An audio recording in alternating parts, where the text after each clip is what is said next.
Mississippi, from the famous arch is Gateway International Raceway, where the hearts and voices of 60,000 plus St. Louis race fans will be squarely behind three local brothers tonight who've made their name on the national racing scene, one of whom is winding down a career so successful he's known by just his first name, Rusty.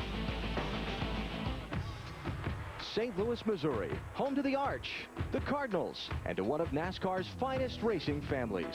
The Wallace name is royalty around these parts. Rusty, Mike, and Kenny each honed their driving skills here before making names for themselves on the circuit.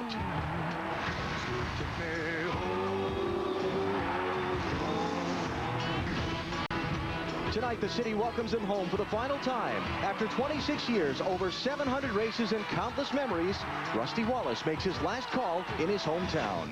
You don't know nothing about this ticket.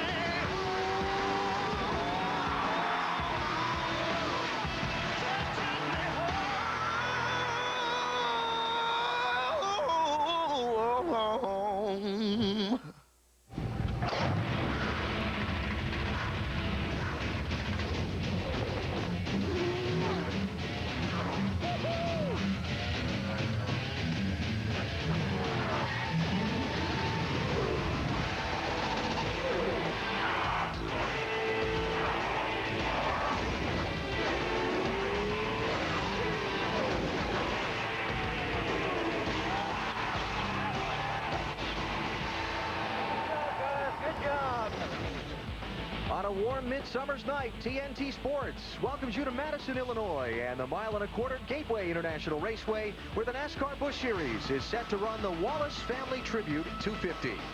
Tonight of racing heroes and villains, the three Wallace brothers playing the role of the good guys, and 40 other drivers happy to be the bad guys to these fans by taking the checkered flag first. Here's Ralph Shaheen. Well, last year, Martin Truex brought car number 8 to Gateway, grabbed the pole, and the win. Tonight, he's accomplished half of that already, winning his first pole of the 2005 Busch season. All right, is this car good enough to dominate tonight like it did last year? Well, I sure hope so. It was awfully good today in practice and last night in practice. Really wasn't sure about the pole or not, but this car was really good. Bass Pro Shops. Got to thank all these guys. They did an awesome job getting me a good car right off the trailer, and who knows what tonight will bring. We'll see. Maybe you'll be able to extend that points lead tonight. Now let's join my colleague on pit road, Lindsay Czarniak.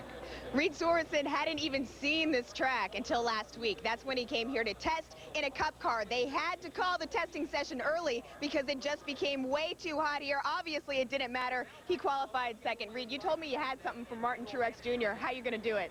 Well, you told me I did, so hopefully you're right. You know, Martin won here last year, so he's definitely going to be tough to beat. And we got this car running really well on long runs, and there's definitely 4 or 5 other guys that did the same thing. So hopefully the home 1-2-3 car will run good this weekend, and maybe we'll get that second win. We'll see. But it's been a good weekend so far. We haven't had any problems. Got on the wall just a little bit during practice and scuffed it up, but I'm sure that'll happen more tonight. We'll get some donuts on it and stuff like that, so it should be a good time. This is the same car that Reed finished 7th with last week at Pikes Peak. Ralph? Lindsay, this racetrack is just over a mile in length. It's odd-shaped at both ends of the racetrack, and Carl Edwards is looking for win number 4 tonight. Shouldn't be a problem because you've won on a variety of tracks this year. How tricky is this racetrack to get a win on with all the traffic on the tight confines here? Well, I think tonight, to be honest with you, it's going to be really tricky. You know, I think that it's going to be really hard to pass here, and we had a little engine trouble. Our Charter Ford, we've got to start in the rear, so I don't know exactly how we're going to do it, but I'm telling you what, I love driving at these odd racetracks. You know, it's so much fun to search around for a groove, try different things. Man, I've been wearing out my VCR trying to watch Martin Truex's line from last time we were here, so hopefully it pays off, and hopefully we have a good night. But it's just cool to be back here and, you know, close to home. It's pretty fun. Alan, as you know, confidence and a positive attitude can make up for a lot of differences and difficulties, and apparently Carl has that. It's going to have to make up for a lot of track position tonight as Carl comes from the back.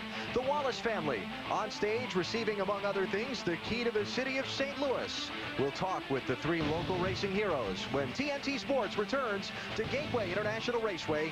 NASCAR on TNT back after this. NASCAR Busch Series racing from Gateway International Raceway on TNT is brought to you by Smooth Busch Beer and Easy Drinking Busch Light. Busch, the proud sponsor of the NASCAR Busch Series.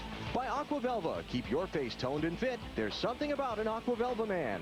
And by new Mobil 1 Extended Performance Oil, the official motor oil of NASCAR. Enhanced protection for 15,000 miles guaranteed.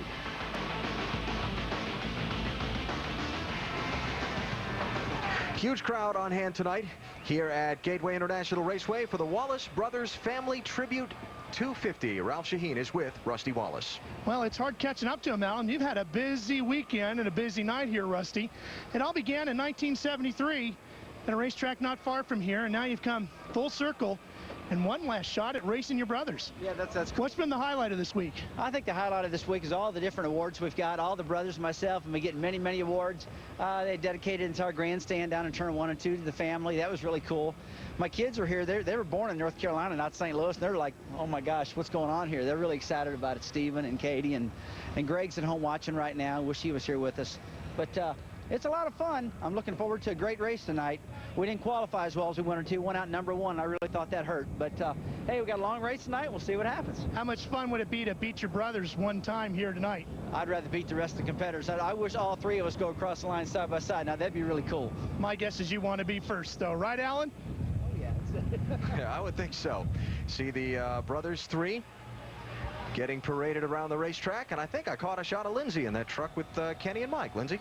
You did. I'm here right with them as we come around to the grandstands. You guys can barely hear the roar of the crowds. I'm sitting between Kenny and Mike. Guys, as you're listening to this, I mean, what is going through your mind? I'm flabbergasted right now, man. I didn't think anything would ever happen like this to us. I feel like I'm at the World Series right now. How about you, Mike? It's just so heart-wrenching in regards to, having this crowd, here in our honor. I mean, they're here for a great Busch race, don't get me wrong, but a lot of them come to see Rusty's final race, only race in St. Louis, and to be able to race against all 3 of us with Kenny going for the championship this year and being able to race against him here is just cool. And I know you guys got the key to the city, among other things, so tell me, I mean, what are some of your great memories here? Well, they dedicated Herman, Missouri to me. There's a Herman, Missouri. And listen to these fans. It's hard to concentrate right now, but my memories are just my dad winning everything. And that's why we went on to be successful. My dad was a winner, Rusty Wallace, the old man of the mountain. All right, guys. Guys upstairs. So while the Wallace brothers finish greeting the fans, we go trackside and join in on tonight's pre-race ceremony. Ladies and gentlemen, at this time, we ask that you please... The niceties for the evening are over. Now it's time to go racing. The drivers will buckle in, and we'll have the command to start engines when TNT Sports returns to Madison, Illinois. Weather and went on to win the series championship. A year later, it was Greg Biffle winning on this 1.25-mile track, and he also went on to claim the series crown. And the trend amplified a year ago when Martin Truex Jr. went to victory lane here at Gateway International Raceway and also went on to take the series championship. And some 60,000 plus fans settling into their seats as we welcome you high atop the Gateway International Raceway Tower. Alan Bestwick with Wally Dallenbach. Thanks for joining us for NASCAR on TNT tonight. This racetrack, it's a little different than most. We heard Carl Edwards kind of get into it, Wally. So for Carl starting in the back or Rusty Wallace starting in the middle of the pack, how do they pass people on this different racetrack? I don't know. No. Wait a minute. I'll take a crack at it. Yeah. It's like the track last week at Pocono. You had 3 different different corners. It's like that here. 1 and 2 is shaped different than 3 and 4. So you can never get the car set up really perfect around this way, like Phoenix. So it's going to be tough. They're going to have to get their car to working on one end or the other, and they're going to have to try to go where those guys aren't. It's going to be a difficult place to pass because, like Carl Edwards, he's got to get by one, then he's got a whole bunch more in front of him. So it could be a long night for him. And these 3 Wallace brothers, this is no gimmick race for them. They're pretty serious. No, they don't want to be embarrassed here. This is their hometown. They want to be proud, so they want to win this race. And all 3 of them, you can tell just by talking to them today, they want to win. They think they can win. So this is a very, very big and important race for the Wallace boys. Race is going to start at dusk. The sun will set. Track conditions will change. You think that'll be very important? Yeah, as always, usually, when the track is a little bit warmer, the cars are going to react different. As it gets cooler and there's more grip in the racetrack, it's going to be up to those crew guys to make the right adjustments. So that's going to be real important tonight. So the guy that's fastest at the start might not be the guy that's fastest at the finish. Let's go trackside and get the command to start engines.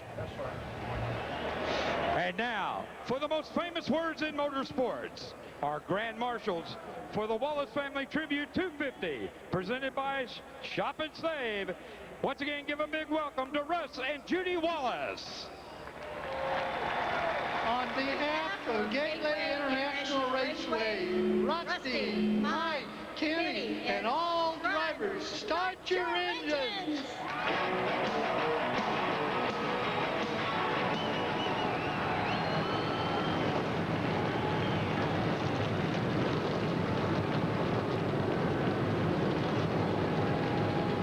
Rusty Wallace buckling in one last call before his hometown fans. He'll race his brothers Mike and Kenny and 40 other drivers for the win.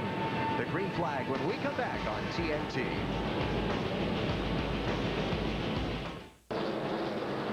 TNT Sports coverage of the NASCAR Busch Series tonight from the sponsor's hometown, St. Louis, Missouri, just across the river in Madison, Illinois, where the field of 43 starters in tonight's Wallace Family Tribute 250 is rolling out onto the 1.25 mile Gateway International Raceway. Check the championship standings. Entering the 22nd race of 35 this season, Martin Truex Jr., the defending series champ, up 122 on Clint Boyer. That is a lead that could disappear tonight. 134 being the maximum swing if for some reason Truex were to have an early wreck and say Boyer go on to win. And a close race for second as well. Carl Edwards, he's got a little work to do to get back into the hunt. Of course, he lost a lot of that ground over the last 4 or 5 weeks with a series of accidents and incidents that he's had. Bad luck, a lot of it. We'll talk with Carl more about that a little bit later on in tonight's race. There are the rest of the top 20 drivers, of course, just like in the Nextel Cup Series, fighting to get into that top 10 and get a spot on stage at the awards banquet at season's end. Here are the 43 starters in tonight's Wallace Family Tribute 250. Martin Truex Jr., first pole of the season, edging his title rival Reed Sorensen slightly. New track record, by the way, for Truex. Pretty good lap by Martin, and he went out early, too. Both Carl Edwards and Michael Waltrip will have to drop to the rear of the field on these pace laps and start at the back. Jason Leffler very confident about his car today. Yes, sir. So is David Stremme. Likes his car. And there's David Green, last week's winner, in row number 6. Jason Keller had a very tough season, but he's got a terrific track record here at Gateway and looking to turn it around tonight. Got Sterling Marlin in the 12 car now, taking over from Tim Fedua. And there is Rusty Wallace, row 12. Rusty talked about drawing the first number. He qualified first. That's always kind of a disadvantage on a hot day, so that's why he's back in the middle of the pack. Tyler Walker, Paul Wolf, Randy LaJoie back there. Brother Kenny. Justin Labonte picked up a new crew chief a couple of weeks ago. Optimism on their part. He'll have to come from row 16 tonight. Steve Grissom, former series champion, back in row 18. Boston Reed's in the 5 car tonight. J.J. Yaley never made a qualifying lap today. His car had trouble getting through tech inspection. Time ran out on him. So we'll watch him coming from the back. He is one of the NASCAR Busch Series regulars who's been running very, very well of late. Well, shall we see if we can talk to last week's winner, David Green? I think so. Let's give it a try anyway. Hey, David, this is Wally up in the booth. Can you hear me? Ridiculous. Somebody else was talking to him. Yeah. Want to try him again? Stuart, I didn't hear a word you said. You know, we tried a little bit earlier. We had some problems. Okay, you got me now, David. Yes. All right, they sound like they're trying to work some things out, so we'll let them go. We had some problems when we tried earlier that couldn't hear us very well, so I don't want to getting close here to going racing. All right, let's get some final stories from pit road. Here is Lindsay Zarniak.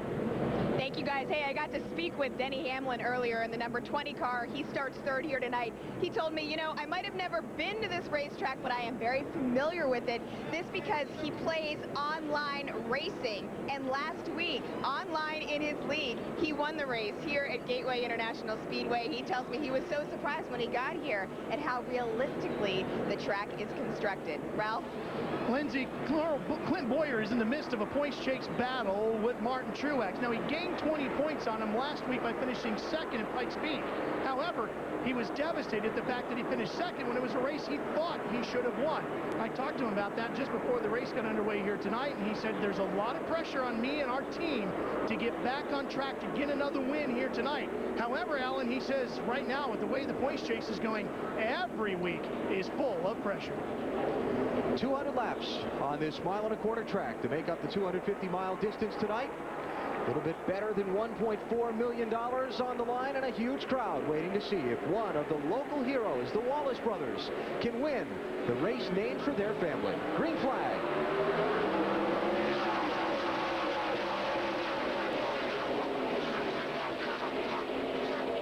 It's a tough place to get through. Won her first couple laps without having problems.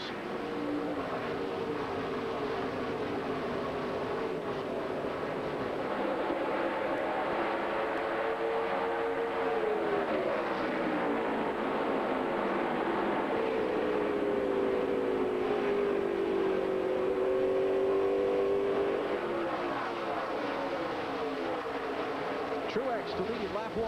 Sorensen second. Denny Hamlin third. Menard fourth. Kevin Hamlin fifth. On board Kenny Wallace. You can see that sun going into turn 3 is a little bit of a problem right now. It's going down pretty quick, but pretty bad glare. Change for third. Paul Menard around Denny Hamlin. Menard driving for Dale Earnhardt Incorporated has really had a nice run going here this last month or so. Big slide on that 20 car, that corner. On the charge, David Stremme in the Navy car down low. That's sixth place he's looking for, and he's trying to get it from David Green.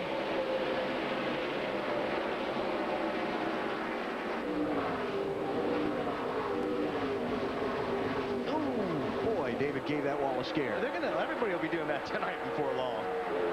Just behind them, Brandon Miller in the Children's 21 and Jason Leffler in the 32. There's David Green. What a popular winner he was a week ago out in Colorado Springs.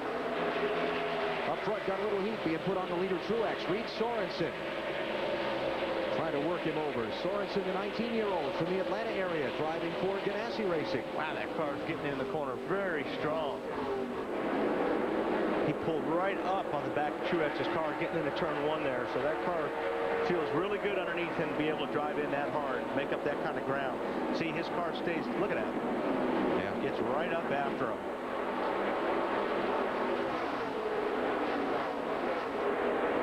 But that's that old saying, catching them's one thing, passing them's another. Both cars are working exactly the same piece of real estate, so it's going to be pretty tough to pass. Yep.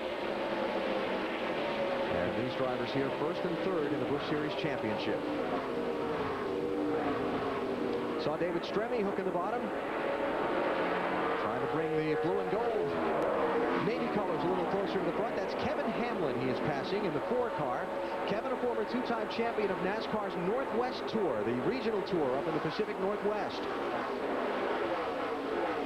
He's got a pretty good car underneath him tonight. Yep. This is his second NASCAR Busch Series start for Kevin Hamlin. And still working over Truex. Maybe with a run this time. Here comes Sorensen. Yeah, he's got a good car. I think Truex just going to let him go because Reed Sorensen's car is working really, really good right now at this point. So first lead change of the night. Sorensen around Martin Truex as they come to complete lap 6. Menard third, Denny Hamlin fourth, David Stremme up to fifth, then Kevin Hamlin sixth, David Green seventh. And you look at the live timing and scoring across the top of the screen.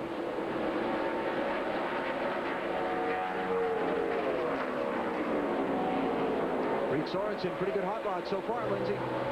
He is, and I would be willing to say that he's got a little bit of good luck tonight, and you can ask David Stremme about that. David Stremme was driving Reed Sorensen around in a golf cart before the final practice today. They were in the infield goofing around. Stremme got fined. He had to take a 15-minute penalty on practice because of what they were doing in the infield. He said Reed Sorensen got off scot-free. Well, that's not good. But I guess if you've got the wheel in your hands. There is Mike Wallace, the farthest forward of the 3 Wallace brothers so far. A little bit of that glare we were talking about. Looks like the sun's going down pretty quick.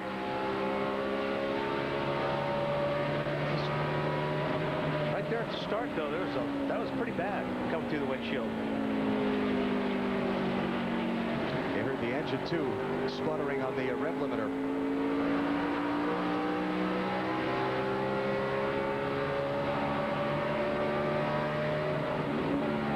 Yeah, he's in the rev limiter actually pretty early. And I don't know, that may be a problem. Maybe he's got another box he can switch that gives him more RPMs. But as this track gets cooler, you're gonna be running faster down these straightaways. So I hope he's not gonna be running out of gear once this place gets a little bit quicker. Mike running in 11th spot, chasing Johnny Sauter in the 1 for 10th. And that the Evernham Motorsports car, the 6th entry.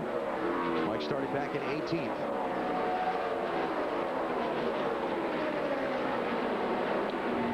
Ralph, you got something on the gear there?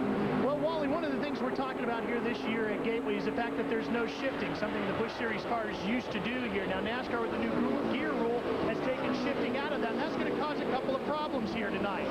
One, going into the corners, they used to downshift, which would help decelerate the car. Well, of course, now you're on the brakes harder, which is going to put more heat into the brakes, wear those out quicker, and also put more heat into the tires, and tire wear is going to be a bigger issue here this year. You put more heat into the brakes, you also put more heat into the tires. The other problem is most of the teams are saying their cars are very tight tonight because as they get into the center of the corner, they don't have the gear to shift to get back more grunt to the rear end to help turn that car through the center of the corner. Now what happens is down in turns 1 and 2, that's a big issue because of that down there. When you get to turns 3 and 4, most people are saying, why that their cars are loose. So it's going to be a bit of a struggle for the teams here tonight. Yeah, you're right, Ralph. I was talking to a couple of the guys down there today, and they said because you're not shifting, you really have to work the throttle and set the car up a little bit different in turns 1 and 2. And you suffer a little bit in 3 and 4. David Green was one of those guys that was talking about it, that you really have to work the throttle, and you got to try to get the car loosened up. And yes, you will use more brakes, and you know, if your car's not working really good, you'll use even more brakes. So you can see brakes being a problem. This guy's going, isn't he? Yeah, a couple guys tag teaming their way through the pack here. Talked about Carl Edwards having to start from the back of the field because of engine change. Michael Waltrip missed the drivers' meeting earlier today. Michael 2 cars behind Carl there in the yellow 99. Michael was supposed to start 6th. Carl was supposed to start 4th. So here they are going to the back of the field. Right now they moved Carl to 23rd, Michael to 25th. And Ralph Carl is really flying right now.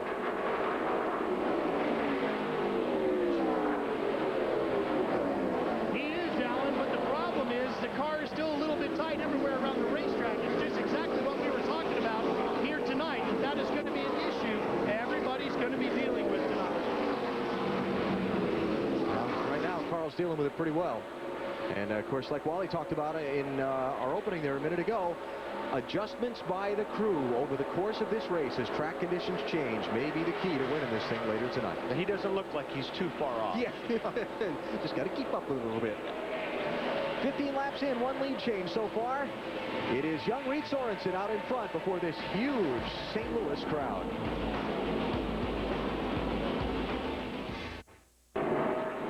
Back at Gateway International Raceway outside of St. Louis, caution out for the first time in the Wallace Family Tribute 250. Young driver Mark Mitchell, a 21-year-old out of Tallahassee, Florida, losing an engine, pluming smoke, probably oil too, and NASCAR officials putting out the caution to check the track. The pit road is open as the leaders came by just as we came back from commercial. I don't see any of the front runners coming in. Looks like maybe Michael Waltrip is going to be the first guy to roll that. Well, no, a couple cars in front of him. How about Stacy Compton, 14th place, going to be the first guy to come in here, Wally? Why not? Yeah. If you're right there, you know, it's always the guys that are going to be 14th, 15th in the middle of the pack. Hey, what the heck? Well, you're going to have to do something to get track position if you're back there, so you might as well get on a different pit schedule than everybody else is on and see how that works for you. And Michael had nothing to lose. He was back 25th when the time the yellow came out. Butch Hilton, Michael's new crew chief, making that call. So they'll come in and take on their first set of tires. Teams given 6 sets of tires for the weekend. Most have 4 sets in their pits to change tonight for the race.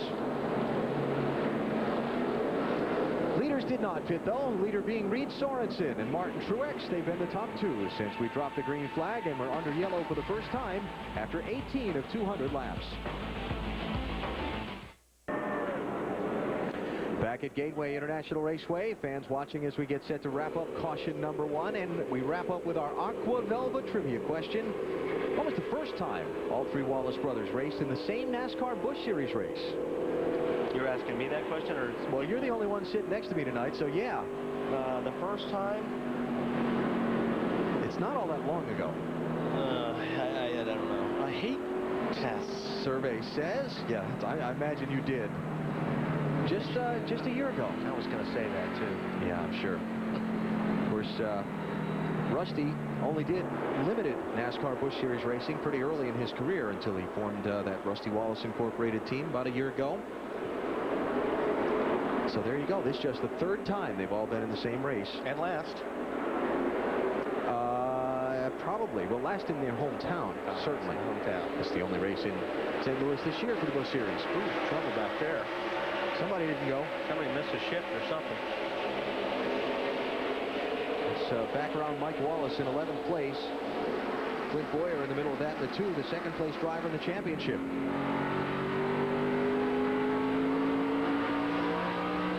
First driver off pit road, Stacy Compton, 28th place. He was 14th when he pitted. We'll see how the gambit plays out for him. Ooh, here we go. Martin Truex taking a look at that lead. Not quite. Not quite.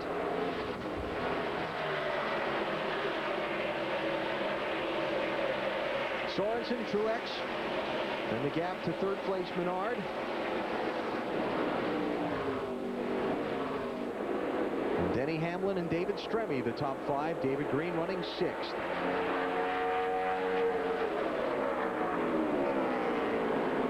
Tell you what, Sorensen slides up off the bottom like that. That's just got to be so inviting for Truex to try and fill that gap. Almost looks like just the opposite of what happened earlier when these guys started. It looked like Truex was sliding up the track a little bit, and Reed Sorensen could keep the car down on the bottom. Now it looks like the other way around. Ooh, not that time. And for third, fourth, and fifth, Menard up the hill a little bit. Denny Hamlin looking under him. Can't fill that gap. And if Hamlin slips it all, David Stremme is ready to pounce. We talked about a tough race last week at Colorado for Stremme. 5 flat left front tires.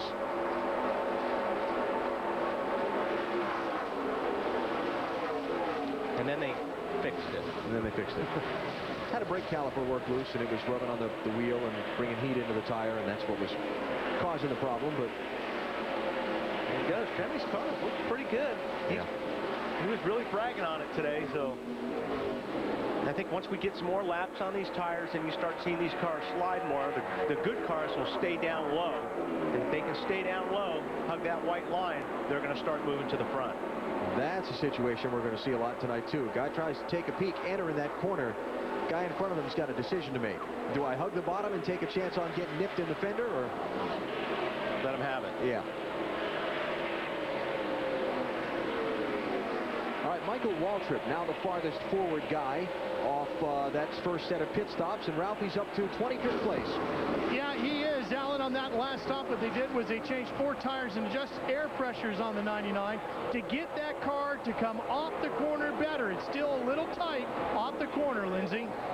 Stacy Compton's crew was able to tighten up his car just a little bit. They said that the 12 car of Sterling Marlin had banged into him just a tad. They brought Stacy in, gave him 4 fresh tires, made a track bar adjustment, pulled a fender out, and they're hoping that he'll be able to gain track position. Guys?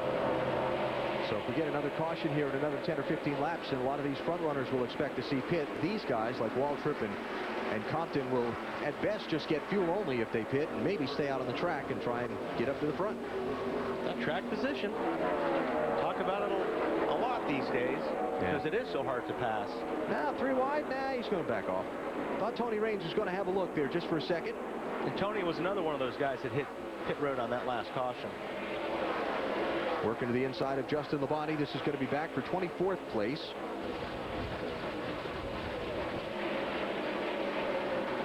And Justin did not pit on that caution, and so some of these guys with fresher tires trying to pick their way around him.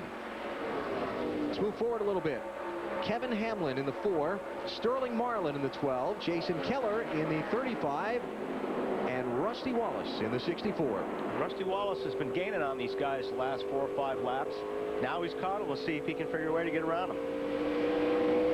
Talked with Rusty for quite a while yesterday about this race, this season, and Wally, probably a 15 or 20 minute conversation. His thoughts dominated by the chase for the Nextel Cup. Yeah, I can imagine that. It's a lot of pressure on that deal. These guys want to be in it so bad. So, yep. He badly wants a shot at another championship before he climbs out of the car for good at the end of the season this year. As for this race, we talked about it earlier, but Rusty said they came up here and tested because he did not want to run poorly tonight. He wanted to come up here before the home fans and say thank you properly with a great race and a chance to win. Right. Trying to work around Jason Keller here. Yep, he's in 14th spot right now. Looks like Sterling Marlin just took the spot away from Kevin Hamlin in the 4 car.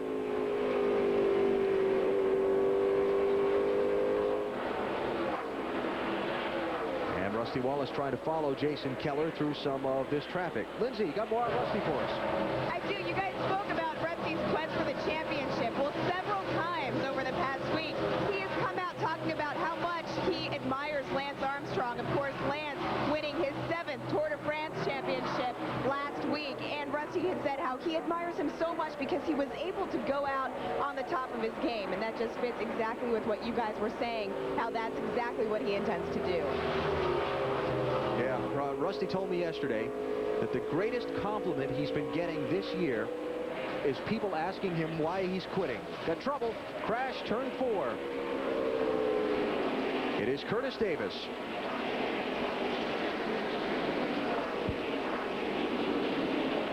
Gaffney, South Carolina driver, running in 24th place and is in the wall, bringing out our second caution.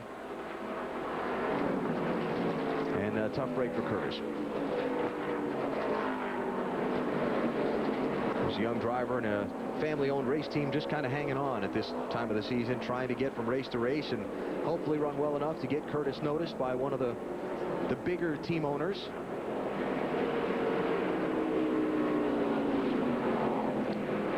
Couldn't tell anything there. Obviously, he had already been turned around or was turned around or lost it going into the corner.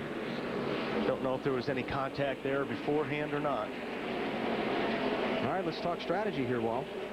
32 laps complete. Boy, the guys that just stopped a few laps ago, I think, are sitting in a pretty good position right now. Yeah. You know, they're going to make up that track position not only with the good tires that they just had, but they're also with this yellow. It's going to close the field up. So that's working in their favor. As far as the other guys, yeah, I bet you they start taking a look at coming down pit road and making some adjustments. They enter pit road from turn 3, where the backstretch ends, right about where they are now. Let's see if we have any takers. Oh yeah, leader, 2nd place, 3rd place, 4th, 5th, 6th. I think they'll all be in except for the guys that had stopped. Michael Waltrip, first one to stay out.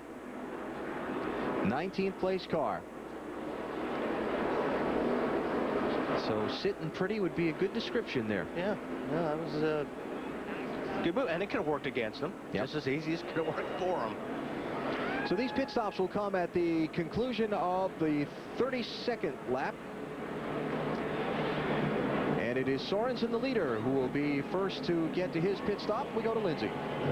Reed Sorensen just called down to crew chief Brian Patty. He said, I feel a little bit free in turns 1 and 2. I don't think you should touch the car. What they're going to do is give him 4 fresh tires, add some fuel, and try to save on that track position. Ralph?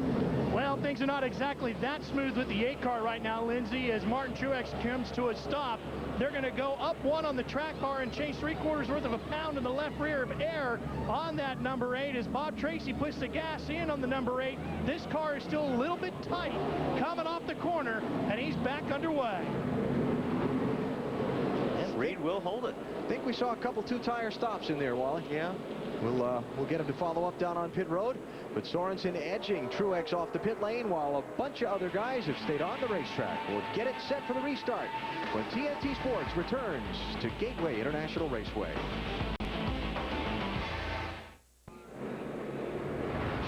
back at Gateway International Raceway. They asked me to pick a wanted driver tonight. I don't think anybody by the crowd of fans here in St. Louis is any more wanted than Rusty Wallace. They want him to win this race. Check out TNT's all-new original series, Wanted, tomorrow night at 10. Rusty running 7th right now after the round of pit stops. Good work by his crew. 4 drivers stayed out as we get set for the restart. Michael Waltrip, Stacy Compton, John Wood, and Boston Reed. The first 4 in line. Then the former leader, Reed Sorensen, back in 5th. And we're checking on a couple of guys getting just 2 tires on their pit stops. J.J. Yaley with right side tires only. He has moved up to 15th spot. And Tony Raines with fuel only on his stop moves up to 8th.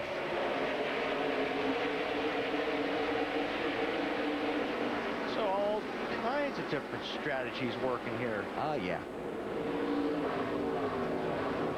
Well, I mean, you know, Raines just came in for tires. So that's why fuel only. They probably already made their adjustments. Yep.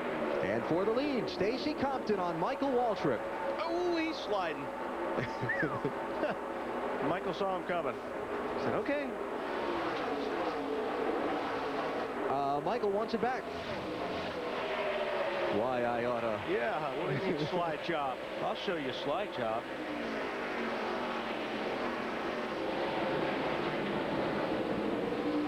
Tell you what, that outside lane down in 1 and 2 is more than I thought it would be. Yeah, it's the track looks really good right now as far as the grooves go. There's definitely, well, we just had 3 abreast coming off turn 2, so it's a lot of good racetrack out there to use right now. Denny Hamlin in the 20, the rookie for Joe Gibbs Racing, getting by Rusty Wallace at 7th place. Wow. And now working on Boston Reed. Something Rusty must have bobbled or something, because he's going to lose 2 or 3 spots right there.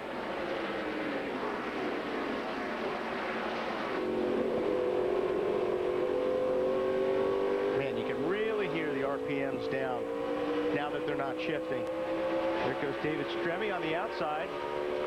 Pick up a spot on Rusty, 9th place.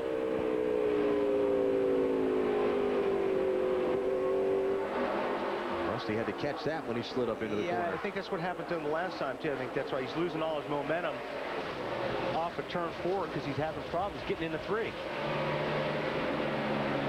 Oh, who's that down there? That Martin Truex got a problem. I saw him dive to the inside. He's got everybody passing him now. Is that left front flat on his car?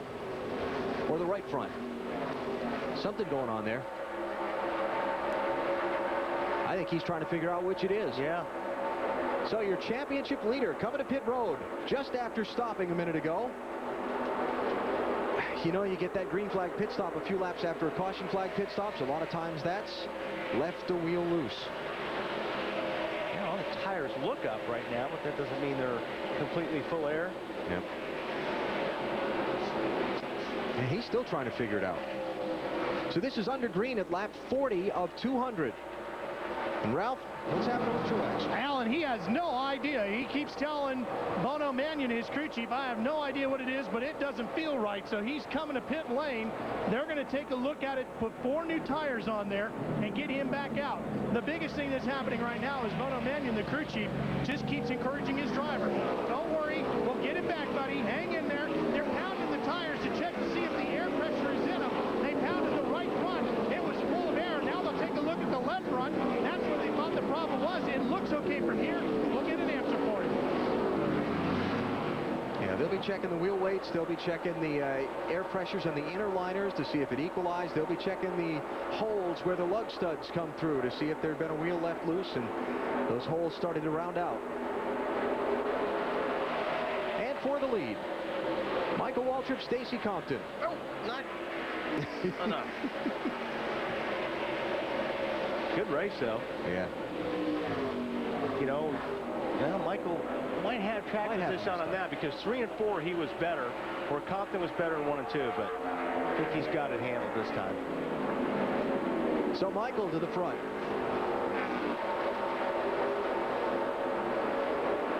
Michael Waltrip been retooling this NASCAR Busch Series effort over the last couple of weeks. Talked about a new crew chief coming on board for him, Butch Hilton, moving over from Kevin Harvick's, the team that Kevin Harvick owns.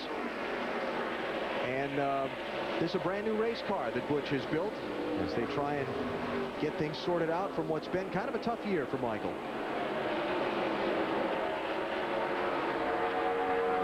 Went in the right direction so far. Yeah.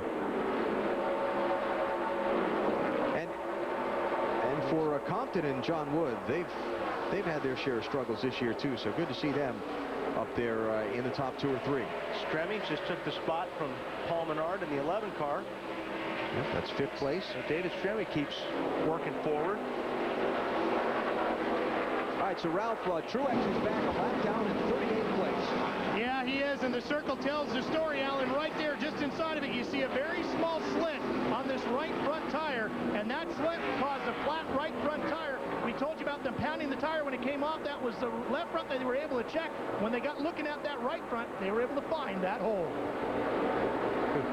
All right. Tough break, but it just needs to be the first car 1 lap down in case Yellow comes out and gets the lucky dog, and he's right back in it. And you saw Ashton Lewis coming onto pit road in the Team Marines car, the 25, also taking on tires with an unscheduled stop. Michael Waltrip out in front here at Gateway International Raceway. You're watching NASCAR on TNT. Wendy's race menu next weekend, Indianapolis, and what is, in my opinion, one of the best NASCAR Busch Series races of the year, the 200-lapper at Indianapolis Raceway Park. Little flat 5/8 of a mile short track. Good stuff. TNT next Saturday night, and then next Sunday, the NASCAR Nextel Cup Series Brickyard 400, NBC 2 Eastern Time. I'll have to watch that. I hope you will. You're going to have a good seat for it too. Kenny Wallace. Checking in on him. Running pretty good. I think once he gets past a 5 car, he'll leave him. But he's just been working over Boston Reed here for a few laps. Looks like he's going to get it done now.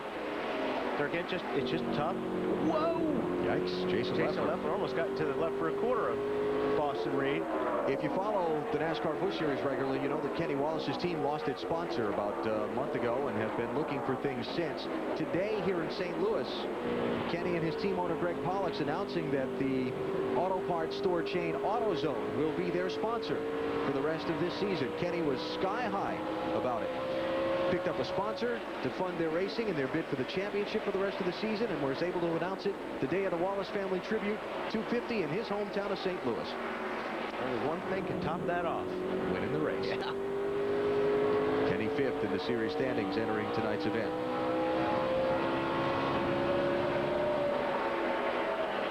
I like the color of that car, though. Stands out, doesn't it? I love that color. So Martin Truex right now is the 2nd car 1 lap down, not in position to get the lucky dog. He's in 36th place, and just for fun, oh, by the way, this pass, if he passes this car, that'll be for the first car 1 lap down, and to get himself in position for the dog, and he does that. So if the caution comes out, Truex is going to be back on the lead lap. Just for giggles, here are the championship standings in the series as they run. Was 122 points coming into the night over Boyer, 64 over Sorensen now, with Sorensen running 2nd. It doesn't, yeah, I mean, it's just, that's why this thing, you go 120 points, yeah, you've got a comfortable lead. No, you don't. Yeah. You never have a comfortable lead. You don't have a comfortable lead unless you go into the last race of the year and you've got it clinched already. Anything can happen. You have one problem like this. And the problem with he's in, it's a moving target, just like last week with Carl Edwards. You know, you've got to really race hard to be that first car 1 lap down. Yeah, because now he's passed the last car that was in front of him, which was Paul Wolfe in that 40. But now the leader, Michael Waltrip, is going to catch the tail end of the field and begin to put some other guys a lap down. Right. So he's got to hurry up and catch them. And right now, Truex coming up on the back of this pack, which is cars from 25th or so on down, and try to work through them to keep his pace up. Actually, right now, if the caution did come out in the next 4 or 5 laps, he would be good, because the next car in Michael's sights is the 7 car of Jeff Fuller. Jeff is about, a couple corners ahead of Michael. Rusty Wallace trying to move forward. This is Paul Menard he's working on for 7th place. Remember, just after the restart, Rusty fell back a little bit. Actually fell back to 10th spot. And now he's trying to pick some of those positions off. Well, you know, long runs is, I think, what this race is all about. You got to have your car set up on long runs because you see a lot of green flag racing here at this place. So you want to make sure that, you know, you've got a good race car towards the end of your run. This whole group here, 4th, 5th, 6th, 7th, and 8th. You are looking at from Stacy Compton on back. Rusty Wallace at the tail end of this pack. Looks like Rusty's car gets in the corner real good. You can hear him just pick up the throttle. Can't really mash the throttle. You just got to kind of just go real easy. I think if you mash the throttle, you'd be mashing that turn 2 wall. Yeah. Whoa, little loose there in the 11 car. So Rusty may capitalize on that little bobble Paul Menard made and take the spot. Oh, you could hear Rusty just having to ease into that gas too, like you were talking about.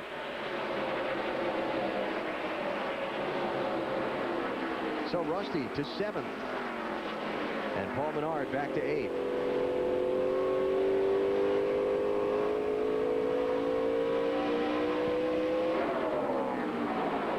Rusty Wallace only running his 3rd NASCAR Busch Series race of this season.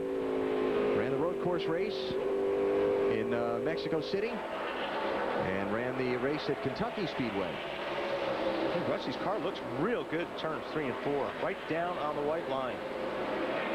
See if he can catch those guys in front of him and start picking his way through. Next car in his sights is the 20 car, Denny Hamlin. Well, now that Reed Sorensen has gotten to 2nd, he's starting to eat into Michael Waltrip's lead a little bit. It was a 2nd and 5/10 about 5 laps ago. Now it is 7/10 of a second and closing. Michael Waltrip leading the first laps he's led all season long in the NASCAR Busch Series, but not only Reed Sorensen, David Stremme closing quickly from behind. Those guys are going to have their hands full with Stremme, I think. 61 of the 200 laps are complete here at Gateway International Raceway. Waltrip the leader. You're watching NASCAR on TNT. Back at Gateway International Raceway, Stanton Barrett on pit road has brought out the 3rd caution of the race. Leaders are into the pits. Lindsay.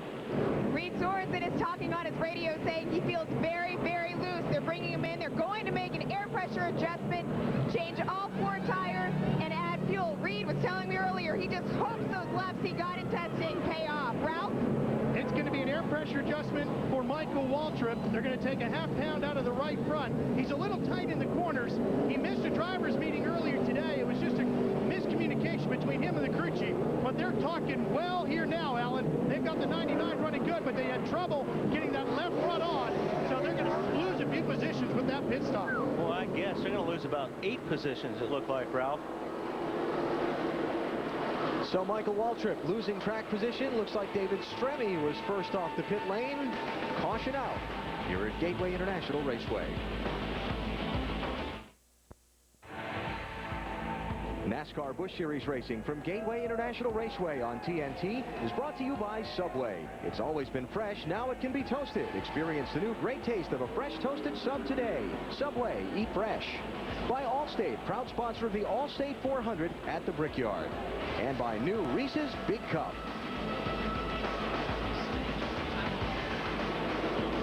And as we work the 3rd caution of the race, we check our Aaron's pit summary and look at these numbers right here.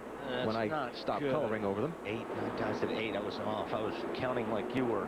Yeah. Michael Waltrip 2nd to 15th. What happened? I don't know. Let's look. Let's see. Here are the boys waiting for their man to come in. Michael slides in. Now, it looked like they had, just by seeing it live, it looked like they had problems on the left front. So we'll see what happens when they come back around this side of the race car. Rusty ran over their air hose. He'll do that. Yeah. Here we go. Jack comes around, goes up. Looks like the left front tire is going to come off pretty good. Yeah, it took a little bit for the jack to go up. And I think we're going to have a problem with that lug nut. Yep. Oh, yeah. Yep. He can't find it, catch it. Yep. He dropped the lug nut. And that's when all those guys started passing him, and then there's anger. Yeah. From the driver's seat, you think? The drivers and the crew. Yeah. Crew guys are mad, obviously. They had a good stop going. So Michael Waltrip back to 15th from the lead. Now, remember all that talk about Martin Truex Jr. being in position to get the lucky dog?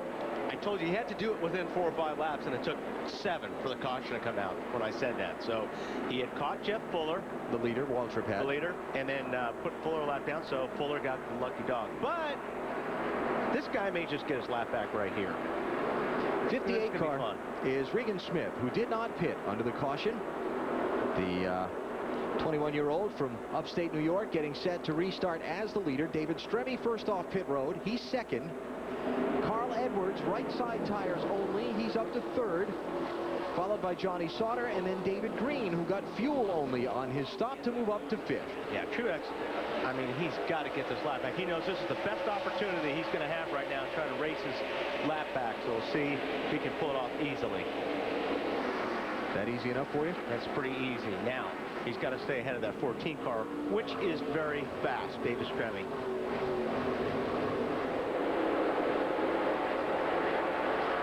Of course, Truex is going, please, yellow, yellow, please. I think I see debris on the track. That's what he's saying.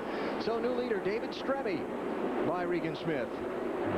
A little we may get back there is going to be interesting. Guys on older tires, guys on fresh tires. Guys trying to protect their spot on the track, and some other guys in a big hurry. Got Sauter there in the one car. We haven't seen much of him. Yep, trying to take third spot away from Carl Edwards there. Sauter in the 1, Edwards in the 60. Clunk, clunk. Oh, look at this. Yeah, I think Sauter got into Carl a little bit there right before we saw this happen. And Carl just went over and said, hey, I didn't like that. And that right front fender on that one car is mashed. Yeah. Don't see it smoking. Don't see it rubbing on the tire.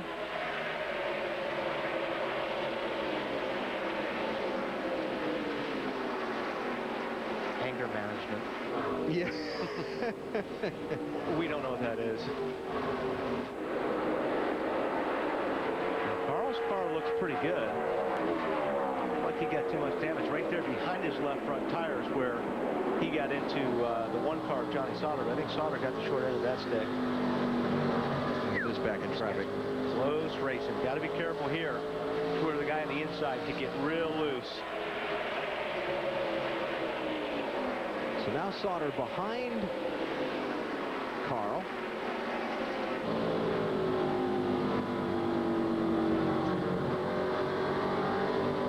Wow, 2 car getting loose underneath the car out the side. And like I said, you got to be real careful going through the corners. You go side by side. You don't want to be leaning on the guy on the right side of you because you lose the downforce.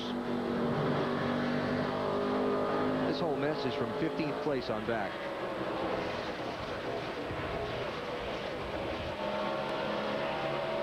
It's John Wood, the 47. Stacy Compton, 59. Clint Boyer, 2. There's J.J. Yaley in the 18.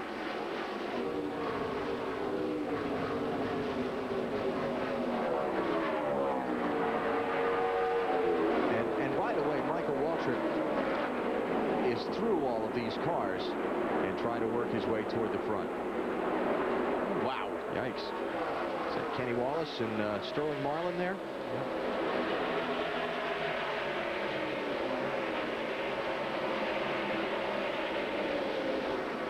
Edwards kind of bottled up behind Regan Smith, not for long. Nice save. Great save.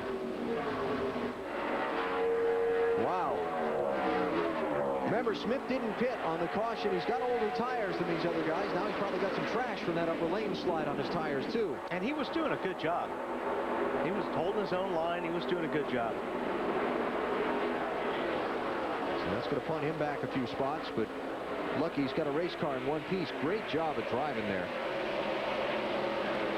Johnny Sauter working down to the inside as we watch Sterling Marlin trying to get by Regan Smith. That lap car, the 25 Ashton Lewis, remember, he made an unscheduled green flag pit stop back at lap 44, and so he is a lap down. Here you watch Carl Edwards. He's got better tires, and Regan Smith is doing everything he can just to hang on with with the older tires. That's a problem when you get these cars mixed in with each other. You got guys that they can get on the gas a lot earlier than a guy that doesn't have tires, and that's what happens. So Smith back to 6th place after leading on the restart, and Sterling Marlin working him over. Yeah, Regan's not probably having a whole lot of fun right now because all these cars that are passing him are on better tires. So, wow. Denny Hamlin with a runoff too. 3 wide. Got it done.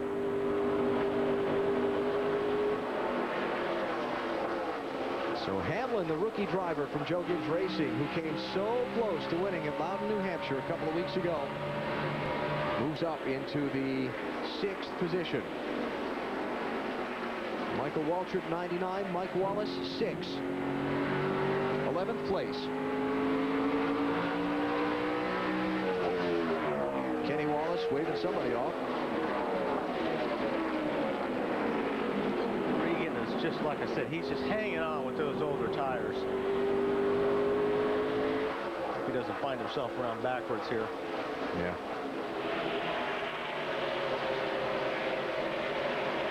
Rusty. Trying to pick his way back forward after that last set of pit stops. By the way, this is where all the good racing is in the pack. David Stremmy's gone up front. Here's Reed Sorensen on Johnny Sauter for 3rd place. Sorensen a little closer to the point. Shuffled back on that last set of pit stops. I'm not sure that Sauter's suffering a little bit from that contact with Carl Edwards. Oh, he's got to be. I mean, you know, you're taking a little bit of downforce away, so Johnny's all of a sudden, ever since then, has started sliding backwards. He's got to be. He's got to be hoping maybe this race runs 25, 30 laps, and then another caution comes out there for some people to want to pit. Wow, look at this. Mike Wallace, John Wood. Wallace in the 6, Wood in the 47, Clint Boyer there in the 2, just ahead of them, a little double wide also.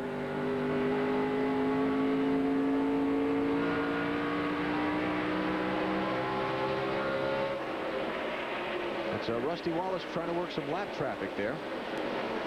40 car that Rusty's going under is Paul Wolf. Michael's going to follow him through. And so Rusty running now in 10th place, Michael Waltrip in 11th. I told you Stremme was gone. Look at that. That's your leader. 2nd place car not even in the picture. There he comes. That is almost 3 seconds between the leader Stremme and 2nd place Carl Edwards. About to put 80 laps on the board, 100 miles of 250 tonight here in St. Louis.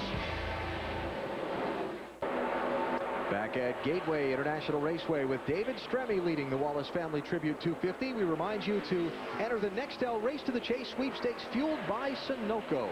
You could win $250,000 and a tanker of Sunoco fuel. Race to Sunoco or Nextel for details. David Stremme kind of cruising right now. You like that, Davey? Cruise? I get it. Thank you. Yeah. Hang with me here, Wal. Up by nearly 2 seconds on Carl Edwards. Time to take you through the field, and we start in the leader's pit with Ralph. You know, Alan, as the race got underway early on, a lot of the chatter on the radios was that David Stremme looked like he was going to have the car to beat. They've been working on it all night long. The last stop, they took 1 round in the right rear, 2 tires only on the right side, and some fuel. The car was a little bit tight, but so far, he's living up to the chatter. He is running out in front and pulling away from the field. Carl Edwards in car number 6. He took 2 tires on the right side, went down 1 on the track bar, and added fuel to the number 60. What do you have on the 41, Lindsay?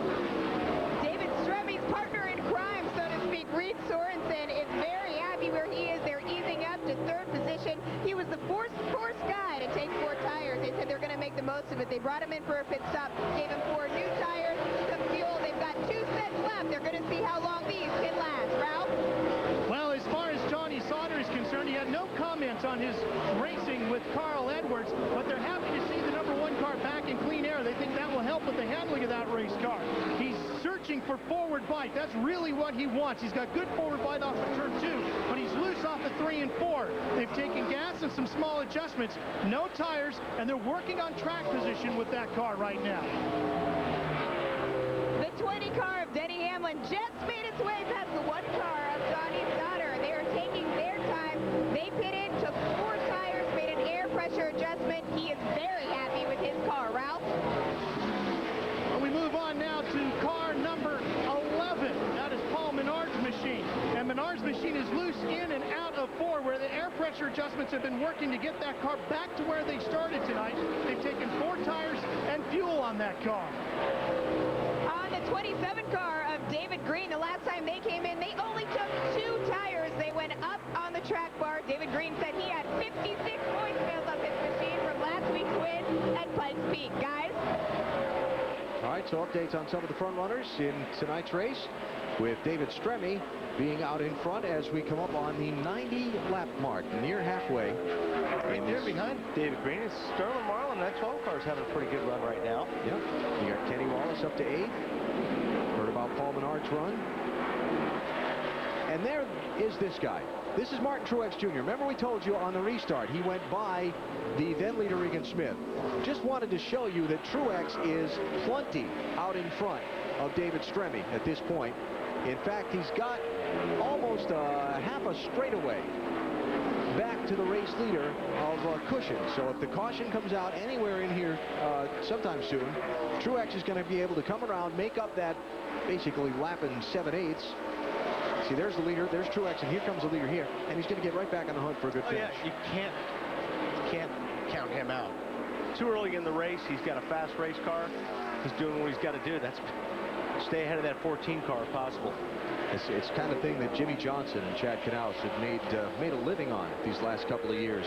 Never giving up, finding a way to get some position by the end of the race to get some points out of the night when they're not having a good day. Oh, trouble. There's Paul Menard off turn 2. Caution flag is out. I don't think he hit anything, which is a good thing. And then what we just were talking about, now Truex is back in it. Yep. Oh, look at the smoke screen there. He did 4 or 5 of those spins. A little dizzy, maybe? So Truex comes around and closes back up on the field as the pace car comes out, and Paul Menard gets knocked around off of turn 2 to bring out the 4th caution of the night. Underneath Kenny Wallace there, it just looks like he slid up into Kenny's left rear quarter panel and kind of spun himself around. Boy, how did he not hit anything, too? He was headed for the outside wall when this started. It looks like he was, yeah, look at that. He got loose first up, yeah. Wow. Very lucky he didn't get run into either. Nice job, Michael Waltrip and David Green, to miss it. Kenny Wallace's view.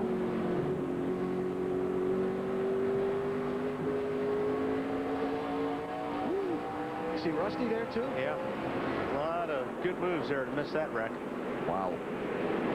I would say Pitt's going to be pretty popular right now. Well, let's think about this for just a second. A lot of these guys have taken on 2 sets of tires already, Wally. And most of them have 4 in the pits to change. So do you come in and put set 3 on here before you get to halfway? Or just about halfway? Just about half. Yeah. Yes. Okay. That's my answer. I mean, you're 8 laps away, going to be 7 laps away from halfway. You're going to be under yellow here for a few more laps. Yeah, I'm with you. I mean, pit under the yellow while you can at this point. Because if this race goes green for a while, you're probably going to go from here to the finish on just 1 more stop. Right. Well, let's see what they do. Pit road's open. Leader Stremme in. Carl Edwards out. Nope, here he comes. He's coming in. And so far, most all of the leaders have come in. Who's that hanging out on the racetrack? Is that Rusty?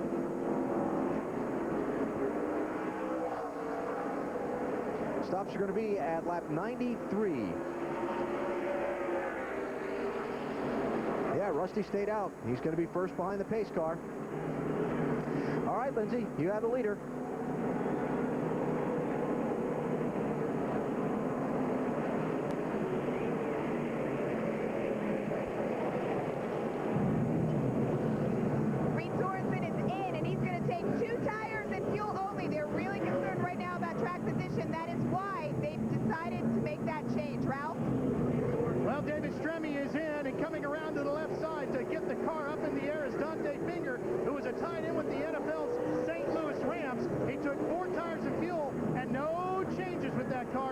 car is very good right now, but it looks like Edwards beat him all the way.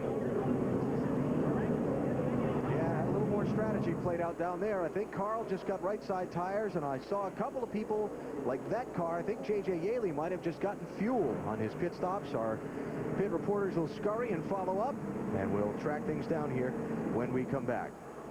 Caution out, fourth time in the race. Paul Menard spun somehow, didn't hit anything in this jam up off turn 2.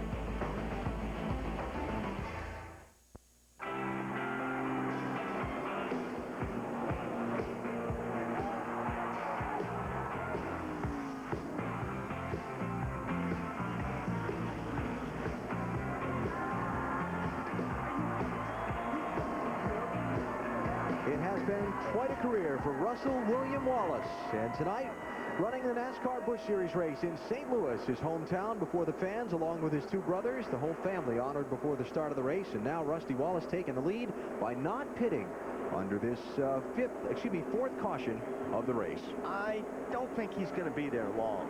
You don't, huh? No, because I think there's trouble behind him. Carl Edwards running second. Just 2 tires on his pit stop. Reed Sorensen third, 2 tires.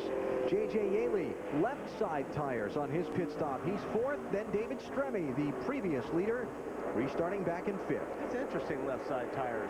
That may be a good strategy. Setting themselves up for just rights on their last stop. On the green stop, yeah. By the way, Rusty has 25 laps of racing more on his tires than the fresh tires of the guys behind him that are chasing him. Yeah, I'm sure, you know, he may be able to hang in front of those guys with just 2 tires, but whenever the guys behind him with 4 tires finally get their pressures up, they're going to be awfully fast. 33 and 2, that's Clint Boyer, Tony Raines, racing for 13th and 14th, and this for 4th place. And David took 4 tires in the 14 car, so you can see he's working around Yaley in the 2-tire stop, the 18 car. Driving away. And now Brandon Miller driving for Richard Childress, trying to follow through underneath Yaley. Bakersfield, California native, former go-kart racing teammate of Kevin Harvick, now his teammate with Richard Childress in the NASCAR Busch Series. Miller posted his best ever Busch Series finish last Saturday out in Colorado Springs. That was 10th place. He just took 5th from Yaley.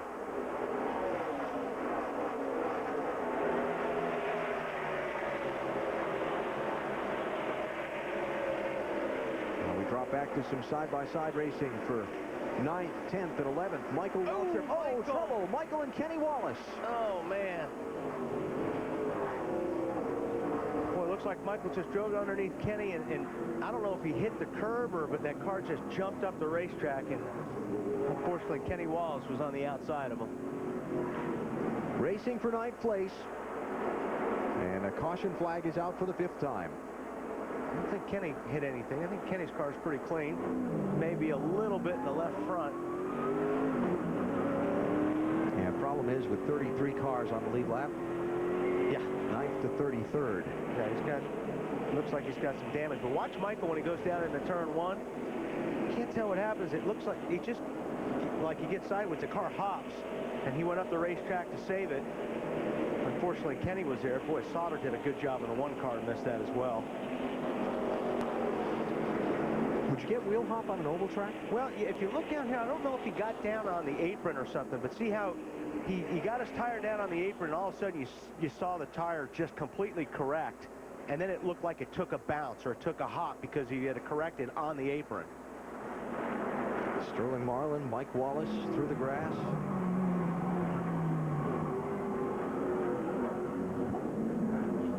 See, there's like that curve there? Yep. Well, if you get on that thing and you get loose and you turn your wheels to the right, you come off that curve and get back up on the racetrack, and the car just shoots up the track. Both drivers able to drive away, but losing an awful lot of track position in the mayhem. Caution is out as we've reached halfway in the Wallace Family Tribute 250 at Gateway International Raceway near St. Louis. Back at Gateway International Raceway, the Wallace Family Tribute 250 under caution at its halfway point with Rusty Wallace leading the race. Kenny Wallace just involved in a tangle with Michael Waltrip on the track. And Kenny's been on pit road twice now. Lindsay, what's the story there? The story is with the 99 of Michael Waltrip got a bit loose, got up into Kenny Wallace. Crew Chief Wes Ward says they brought him in, they gave him 4 tires, fuel. They just brought him back in. They ended up trying to knock the fender back out, and they hope that he can make something of his car. Well, we thought that could be a problem. Yeah. And obviously that he hit it pretty hard, or was hit pretty hard on the left front. You could, they beat it, got it pretty good though. Now remember, not all that long ago, Martin Truex Jr. was a lap down. Oh, back around 38th place. Now he's up to 14th position. Ralph, that's a lot of track position to gain in a short period of time. Any tricks there? Well, we'll talk to crew chief Kevin Bono Mannion. All right, Bono, how'd you get all that track position back? What did you do? Well, we should have just stayed out, and we would have been sitting second. But we come in, made a small adjustment, filled it up with gas. Martin did a really good job getting his lap back on his own. You know, no lucky dog. So that allowed us to, you know, not have to go to tail end of the field. Well, what position are you in now with your tires? How do you stand there? Well, we're on the same tires Carl Edwards on, running the same lap time. So Carl's really good. Reed's good. We're good. We just we need about 10 spots on track, and one more stop, and we'll see what happens. Nope, little jam up back in traffic as we go back to green. Looks like maybe Aaron Fike in that bright yellow 66 car had a little trouble getting going. Everybody scatters okay. Up front, Rusty Wallace leading. Carl Edwards. Yeah, Rusty got a really good restart that time. There's David Stremme, 4th place car through. Reed Sorensen running 3rd. Brandon Miller 5th. Surrounding Stremme.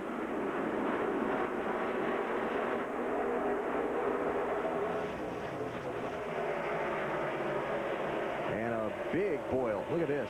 Got Truex right in the middle of it. David Green there, Clint Boyer. Tony Raines in the 33, John Wood in the 47.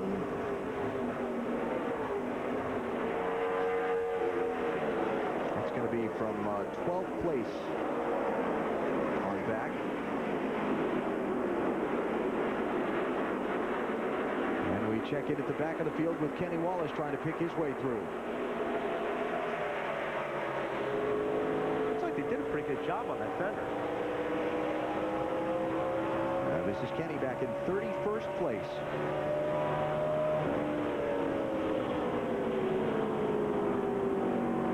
Dale Quarterly just ahead. Quarterly, a New Englander out of the NASCAR Busch North Series most recently.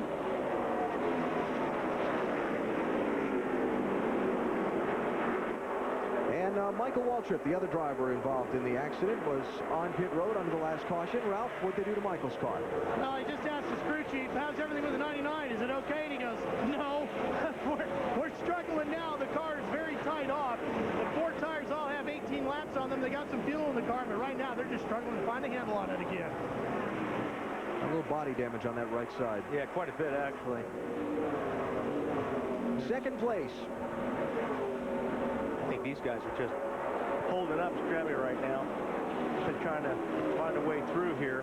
Looks like Carl Edwards going to try on the high side of Sorensen. See David's just sitting there going, somebody, come on, go. Now he's going to take the bottom away and take that spot. Wow, on a rail. Yeah, his car's awfully good. And now the pressure on Rusty Wallace, the leader. Hey, Rusty's running better than I thought he would on those tires. I mean, that 14 car is just coming. He's cruising. Thank you. Get it? Yeah. Appreciate you hanging with me there. Sorensen with a look on Wallace, not able to. Here's Stremme for the outside move. He's going to find that lane plugged with the race leader.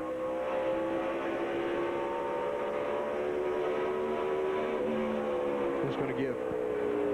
Just 14 car just rolls in the corner so much better, and that's what you on a a place like this, if you can do that and get away with it on the outside like that, you're gone. Come out third to first in a lap. David Stremme out in front, seeking his first NASCAR Busch Series win. Rusty's going to lose another spot there. Reed Sorensen takes the spot.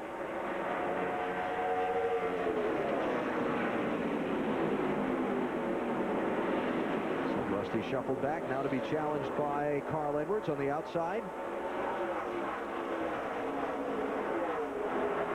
Miller right there. Yep. The 21 car. And then Denny Hamlin. Yeah, talking about the chase for the Nextel Cup with Rusty and the position that he is in.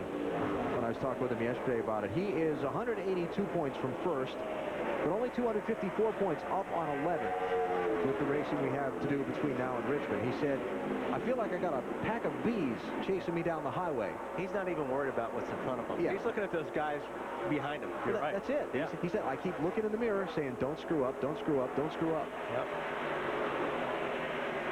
I mean, like I said, how big would that be to be, you know, in the chase, you know, your last year? Yeah. Like I say, go out on top. I mean, it's like me when I won my back-to-back Nextel Cup championships, I just hung it up to help you here up in the booth. Excuse me? So I know exactly what he's talking about. Did I miss a couple of years somewhere?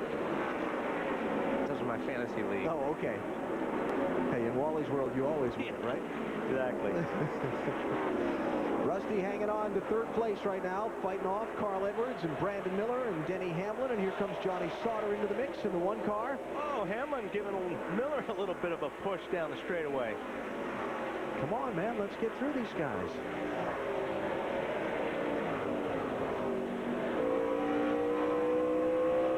Is that a be aggressive message? Well, yeah, I mean, it's kind of like we talked a few weeks ago at New Hampshire. It's so hard to pass here. Eventually, you're going to follow somebody for so long, and then you're just going to start losing your patience and just use the horn a little bit. Can't call it the chrome horn anymore because they're not made out of chrome. No.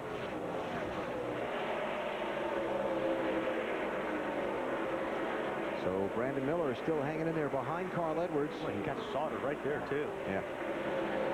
Well, they had a pit stop, had a chance to do something with that fender. Yep. And it's out. I mean, it's fixed. Yep. That's nice about these things on these fenders now. You can pull them out, you know, and at least get 90% of it back. David Stremme has wasted no time putting a gap on second place once taking the lead. Stremme, Reed Sorensen, Rusty Wallace, your top three in the Wallace Family Tribute 250. NASCAR fans, race to your mailbox and find your blue Valpak envelope full of savings and a chance to win the coolest ride to school with Carl Edwards, courtesy of Office Depot. Valpak, there's something in it for you. Carl running a strong sixth right now behind that man, David Stremme, who led more laps tonight than he has all of this season so far. David leading 8 laps the entire year coming into tonight. He's been out in front for 36 so far. Looking very strong. Yes. That car looks awfully good. For Stremme going to the NASCAR Nextel Cup Series next year to take over the car presently driven by Sterling Marlin. Pretty good night for Ganassi now that you think about it. That's a Ganassi development driver, Stremme. Ganassi development driver running second, Reed Sorensen. That car is turning so good. David Stremme's car is just, the front of that car is hooked up. Yeah. There is Reed trying to gain some ground on Martin Truex in a bid for the NASCAR Busch Series Championship. Interval between the two looks like that.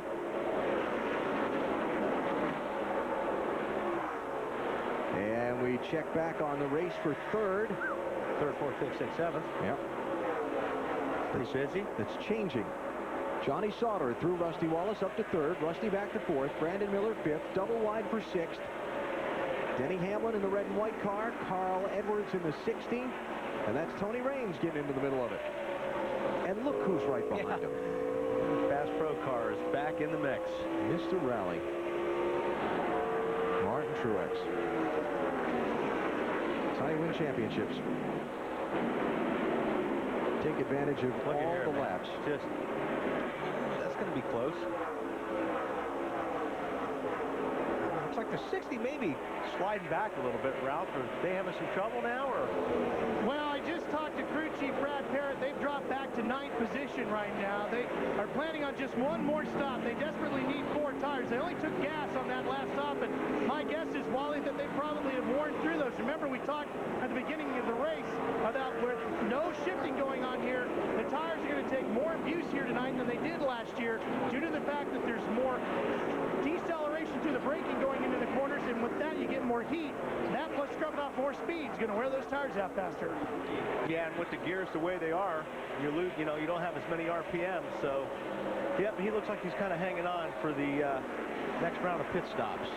This is kind of a little hornet's nest right here, huh? Brandon Miller got around. Wow, the camera's sideways. Looks like he may lose a spot there too. He was doing everything he could to save it. Like Tony Raines may take advantage of that slip. I think he was trying to get a spot on Rusty Wallace and is going to end up giving up one. Mike Wallace creeping into the picture. On board with Mike, running 11th.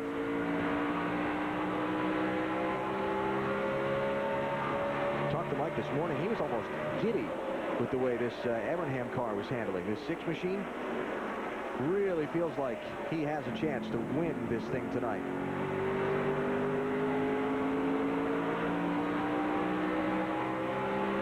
Talking about Brandon Miller and Rusty Wallace, the 4th and 5th place drivers a minute ago, and strategies and tire thinking and that kind of thing. Ralph, you got an update? Yeah, I do, Alan. I spoke to both of their crew chiefs. Right now, Brandon Miller is running in 4th position in that number 21.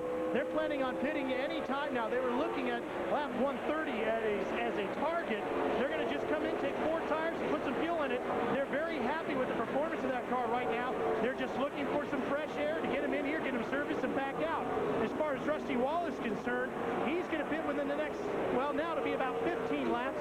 4 tires is what they're looking at, and of course fuel. They're going to make a small air pressure adjustment. They're going to go up 1 pound in the right rear just to get the 64 handling the way they want to. And you know, Alan, they came and tested that 64 car here earlier this month, and they really hit on a good setup. Rusty was very happy about it. Hasn't really made a lot of changes here this weekend, and it's showing here tonight. Yeah, I mean, he's on tires right now, and he put 4 new tires on that car. He may just be a rocket before this thing's over. Yeah, remember, Rusty's tires 25 laps older than these guys he's racing with right here. Looks like Truex is going to take a look on Tony Raines. And Truex has been passing a lot of cars the last 9 or 10 laps. Good cars. Truex, the guy that started on pole in this race, giving Rusty Wallace's back bumper a good look. He's going to be in 5th spot here before too long. 71 laps to go in this race. People like Rusty Wallace looking for a caution to make their final pit stop on the night. Right now under green here at Gateway International Raceway with David Stremme leading. Braves TBS Extra. Enhanced coverage tomorrow at 1 Eastern as the Atlanta Braves take on the Pittsburgh Pirates on TBS. Check it out. David Stremme enhancing his reputation.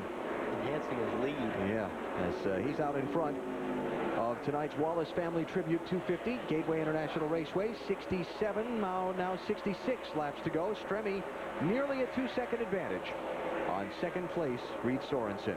How about the leader, Lindsay?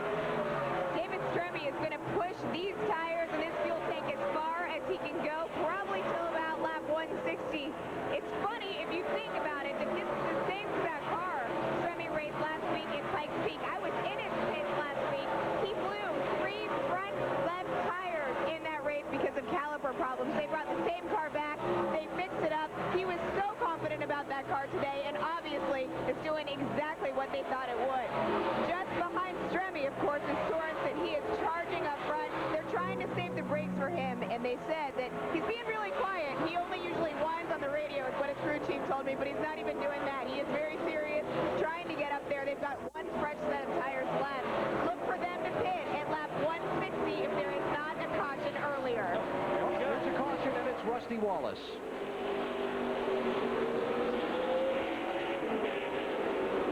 Yellow flag is out, and yeah, Rusty was doing everything he could on that set of tires. That's the problem when you stay out on those tires. You get to a point, and the things like driving on ice.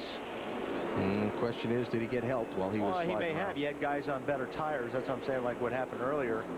You got to be careful when you got guys. No, brother, Kenny got dinged up in it too. That's Kenny Wallace.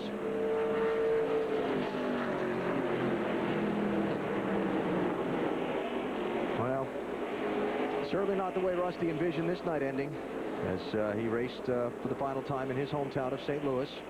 And let's go back and see what happened to put us under caution for the 6th time. You see Rusty left your screen get turned. Yeah. And there again, when you're on tires like that and guys are behind you on better tires, you pick up the throttle differently than a guy on bad tires will. And we've seen that twice tonight. It's John Wood in the 47. And the Stacy Compton in 59 is going to get a piece of Rusty as he comes by through the smoke. And Boyer gets around somehow, and there's Kenny to the right in the smoke, and I'm sure he just got ran into.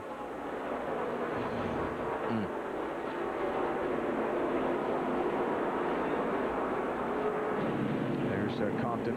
Compton got maybe a right front down. A lot of debris there on the track. Yeah. Tell you what, if you were thinking about taking 2 tires on this last stop, you might have to rethink that with all this stuff they're running over. Yeah. And Compton blew a right front, which that's what happens when, I mean, the right front came apart. That's what happens when a right front comes apart.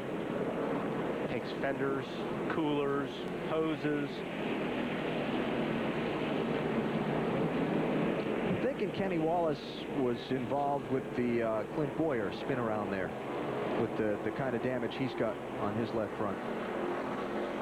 Again, unless he cuts a tire, I think they can fix that again. They can pull that out. That's rubbing on his tire pretty good. That won't be fixed. But I'm not leaving this race in my hometown on a wrecker. I will drive this in.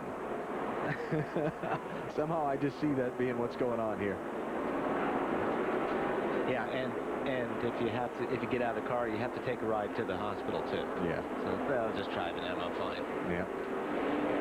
That's too bad. All right. Final pit stops. What should be. These will be with 62 laps to go. Stremme, Sorensen, Sauter, and Brandon Miller, the top 4, as they come down pit road toward the attention of their crews. Lindsay, big pressure here. Big pressure. This is all about the speed of this pit stop. This is Reed Sorensen's team. You see them working fast. They're telling me that they're going to change 4 tires. They're going to give him fuel. His goal now is to get around David Stremme. Ralph? David Stremme at the top of your screen. He last pitted on lap 90. They're going to take 1 round to bite out, 4 tires of fuel. He was tight literally all the way around the racetrack. Turns 1, 2, 3, and 4.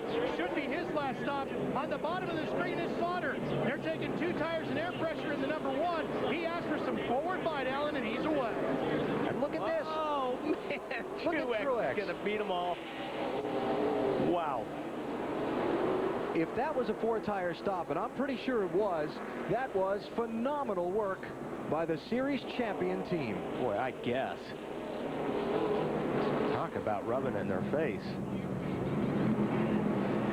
So under caution, in the Wallace Family Tribute 250, Rusty Wallace in a crash, Martin Truex, the new leader. NASCAR Busch Series racing from Gateway International Raceway on TNT is brought to you by Pizza Hut, home of the new cheesy twisted crust pizza. Gather round the good stuff. By Aaron's Sales and Lease Ownership for Less. Do the math. Nobody beats Aaron's. And by Wrangler, makers of Wrangler Jeans Company, a new generation of Wrangler.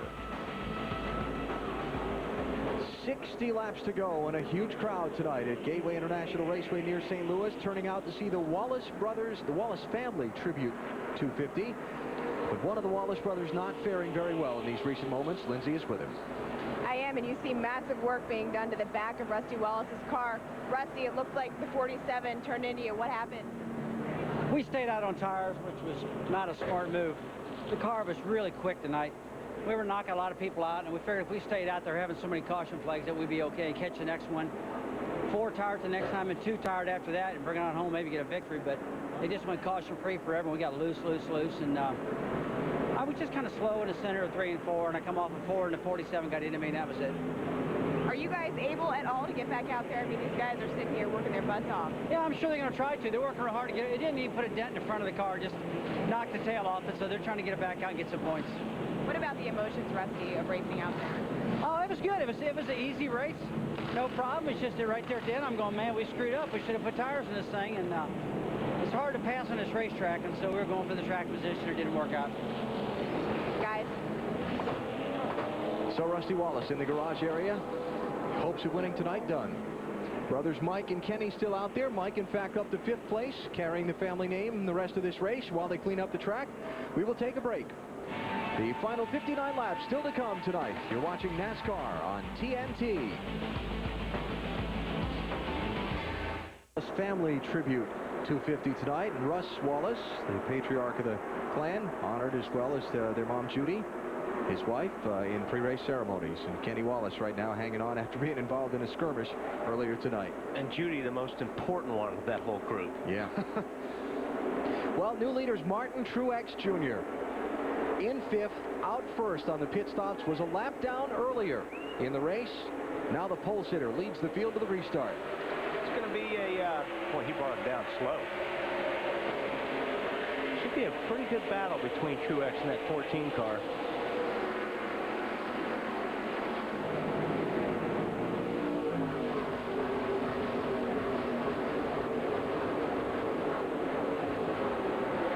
It's going to be interesting to me, Wally, to see what this ace car is going to do now, not in traffic, because we really, for a long time, haven't been able to get a good gauge on his car compared to some of these other guys. Remember, he had that race back and forth with Sorensen in the opening laps, but... Yeah, I don't know if he's going to drive away from David Stremme and Sorensen. I think he's got a good car, but those two guys behind him have pretty good cars right now. So, Ralph, it was a 4-tire stop for Truex there? Oh, yes, it was, Alan. As I came down to the pits, crew chief Bono Manuel looked at me and says, I told you we were going to do that. They came in 7th place, took 4 tires and fuel, 12.9 seconds, a blazingly quick stop, and got him back out in the lead. Now, they are a little concerned about the header. You remember, he had that flat right front tire? Well, they think maybe they might have squished the header a little bit, which would squeeze just a touch of horsepower out of the car. But their biggest positive right now is that they're in the lead, and the man that's chasing them in the points, Clint Boyer, Perry, back at 18. That's an incredible pit stop. That's a good job by those guys to do that. Yep. So right now, Truex defending with Stremme and Sorensen trying to find a way around. Look at Stremme close on him in the center of the corner. I just think Stremme's got the best car tonight. So far to this point, I just haven't seen anybody that can turn through the corner like he can.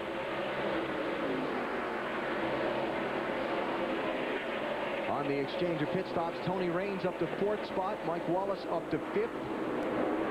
There's Raines in yellow being challenged by Mike Wallace. Let's not count that 6 car out yet. No, we won't. Makes the pass, takes the spot. Remember I told you, Mike was, he was giddy today about how this car was driving. Good to be in good equipment. Yeah. Makes a big difference. Yeah, he talked about that too.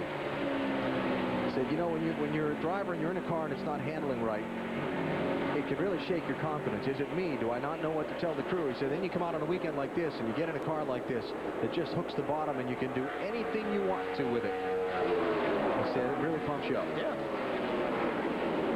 Denny Hamlin by Tony Raines.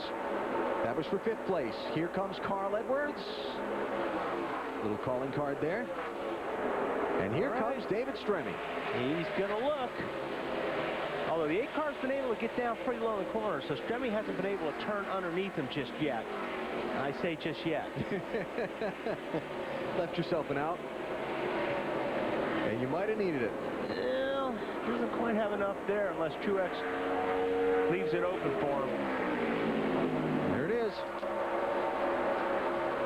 Just not enough. Not enough.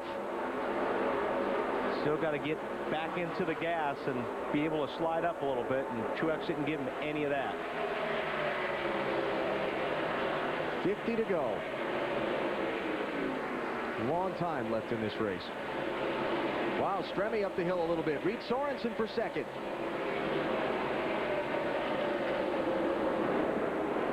Making it stick.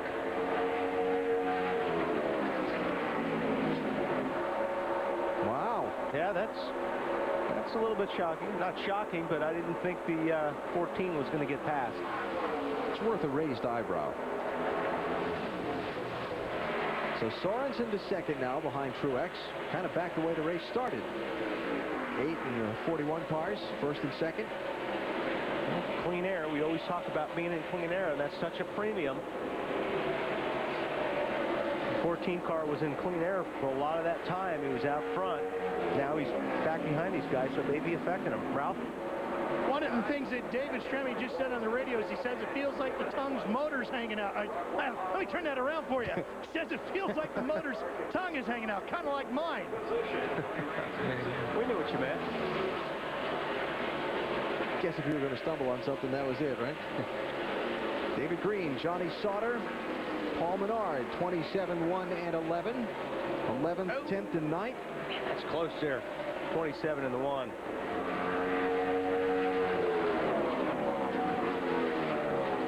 Another good run for David Green. Here's the team going into last weekend's race at Colorado Springs. It only had like a single top 10 finish the entire season.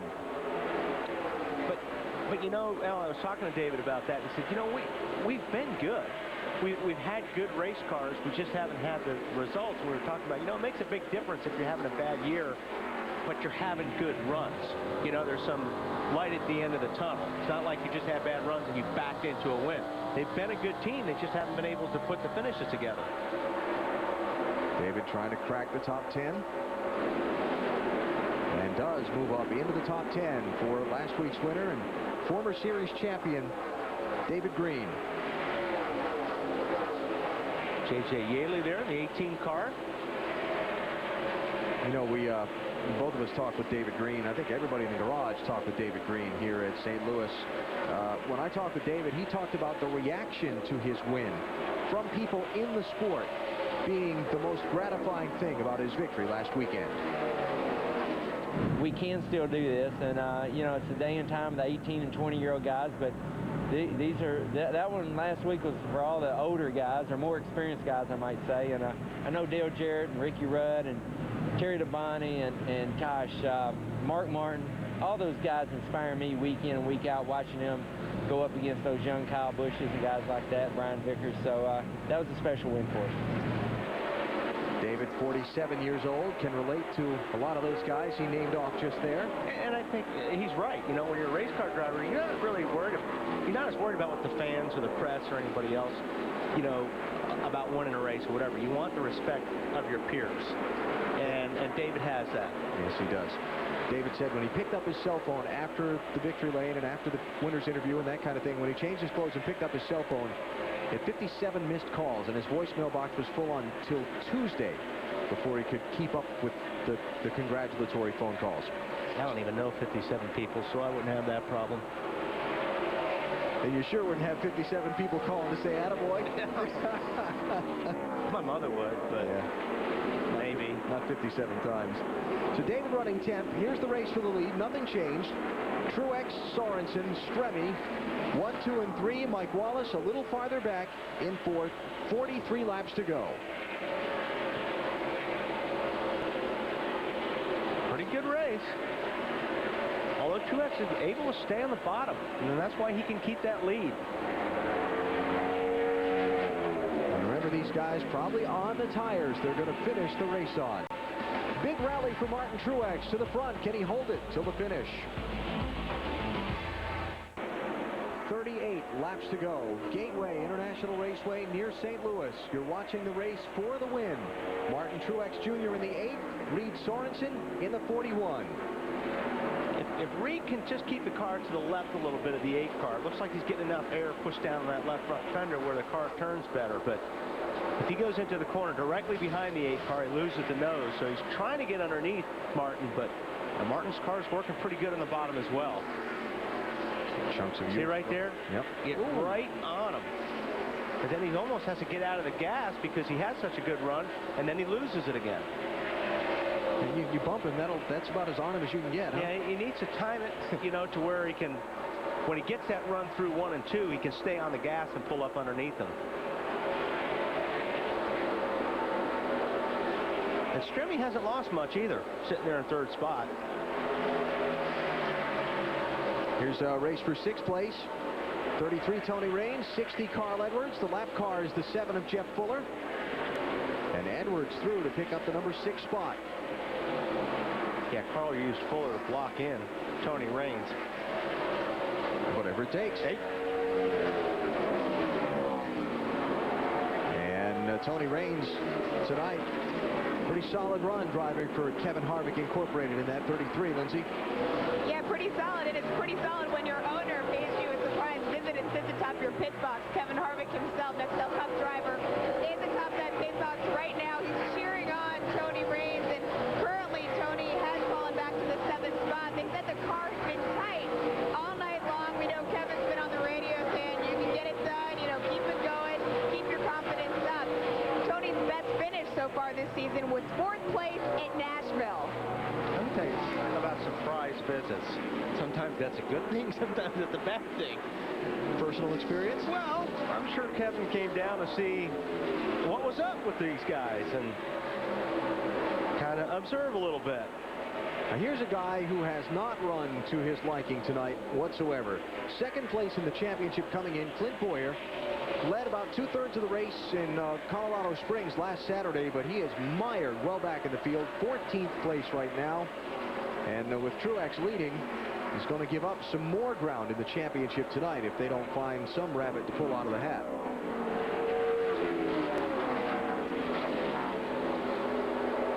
He's working them.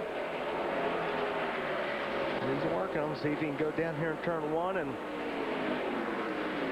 get that left front underneath him. Right there. Now, if he stands on the gas and it'll bite, it did. Lap traffic ahead. Brent Sherman in the 10. Which way is he going to go? And is that going to determine who gets the lead here? He is going to slide way, way up there. Oh, this is good. Yow. New leader, Reed Sorensen. 32 laps to go.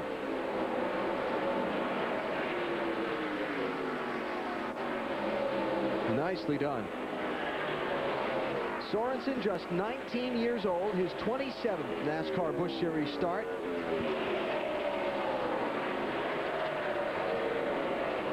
Picked up a win in just his 11th start of the year back in Nashville, Tennessee. And he is out in front in the late stages of this race, having just put the move on Martin Truex Jr. Closing laps coming up. Back to St. Louis after this.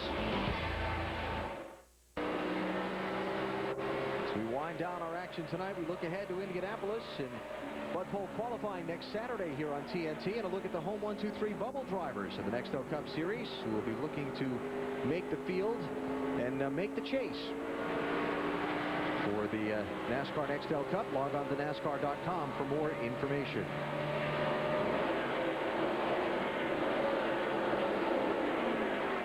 Reed Sorensen, the race leader, trying to lock up his 2nd NASCAR Busch Series win, and he's opened up a gap on Martin Truex, the 2nd place runner.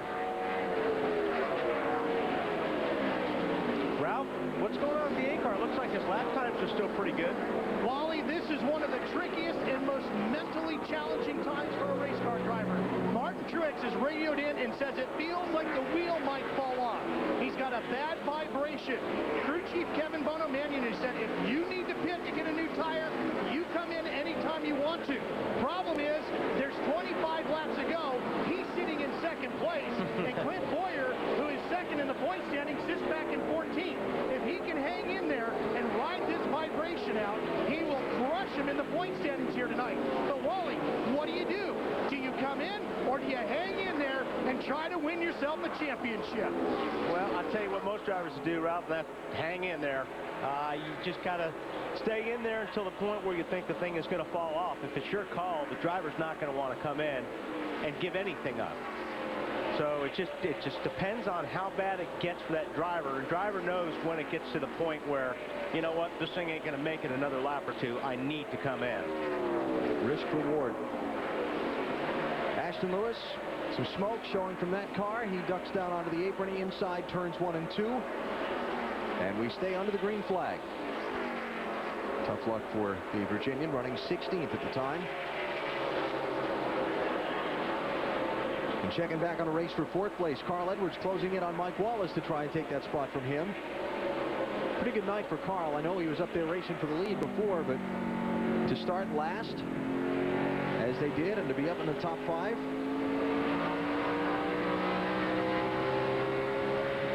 And how about Mike Wallace's night, Lindsay? Well, Mike Wallace says this is the best he's felt all night. He said the car is extremely neutral, and he really did think that he had something at this point for the rest of the field. Carl got a pretty good run coming right there on Mike Wallace. Mike kind of tiptoeing around some lap traffic there. Steve Grissom had been into the garage and back out earlier in the race. So this is the race for 4th place. Unfortunately for them, it's going on 6 seconds behind race leader Reed Sorensen, who continues to check out.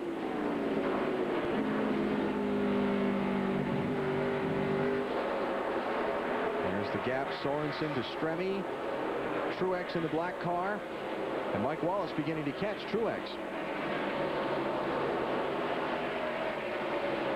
Wow, see that smoke? Yeah, there's a lot of guys look like they're bottoming out, getting into the corner tonight. I've noticed that. See as Mike goes down a backstretch. Down into turn 3. Boy, it just seems like you're off the throttle forever here. Whoa, Truex slipping and sliding. And Mike Wallace through for 3rd. Here comes Carl Edwards.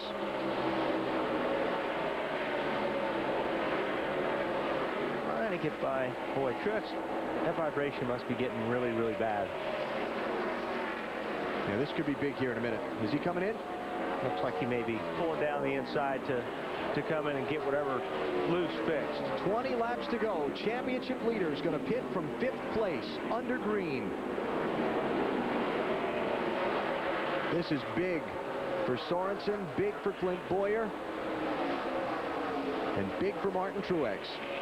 2nd unscheduled green flag pit stop of the race for the championship leading team. 2nd time we've seen him do this coming down pit road. Yeah. Yep, he's not quite sure what it is, but I'm sure Ralph is going to let us know what it is.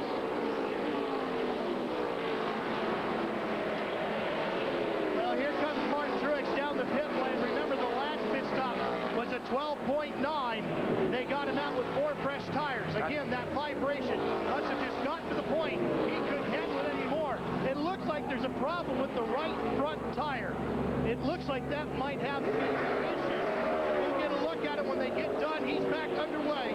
We'll take a look at it. It looks like it's probably the right front tire. We'll find out exactly what the problem was. Yeah, it is, Ralph. I saw when the car was coming down pit lane, you could see the right front wobbling, so that was definitely where the problem was. Yeah, that's too bad. We'll check where Truex ends up as he gets back up to speed. Here is Brandon Miller, 21. Paul Menard, 11, racing for 8th and 9th spots. And Johnny Sauter in there as well. Who's that up by the wall? That's David Reagan in the 16. Tony Raines back there at 33. Tony Raines was up to about 6th or 7th spot, and he got a little bit of a nudge from Paul Menard, and he lost a couple spots, so it looks like he's gathered it back up and coming back at him. And this is 5th place. Denny Hamlin in the 20, David Green in the 27. Give David the spot. Picking up another one. Just like Pikes Peak last week. Thinking the same thing. Very quietly sneaking up on him. Late laps, steady lap times, not losing as much of his speed when other cars are. And he's going to get to the end of this one and wish there were about another 50 laps in it. All right, Ralph, how about Truex? Well, Alan, here's that right front tire. Look at the hole where this lug nut goes here. See how nice and round that one is? Look at the rest of these here. See how they've got kind of oval shape and a lot of wear and tear around here? That would tell you that the lug nuts were not on tight enough and right on this 4 holes right here, and they weren't funny. That's where the vibration came. That's why he had to come in. Those guys had Pretty fast pit stop. Yeah, they did. You just wonder if they didn't get that wheel tight when they had that very fast pit stop to make all those positions up. That is a great point. Jeff Fuller slow. No caution yet. 15 laps to go. And by the way, Truex back to 28th place, a lap down. And not even the first car a lap down. Third car 1 lap down. So if the caution were to come out, it's not going to help him.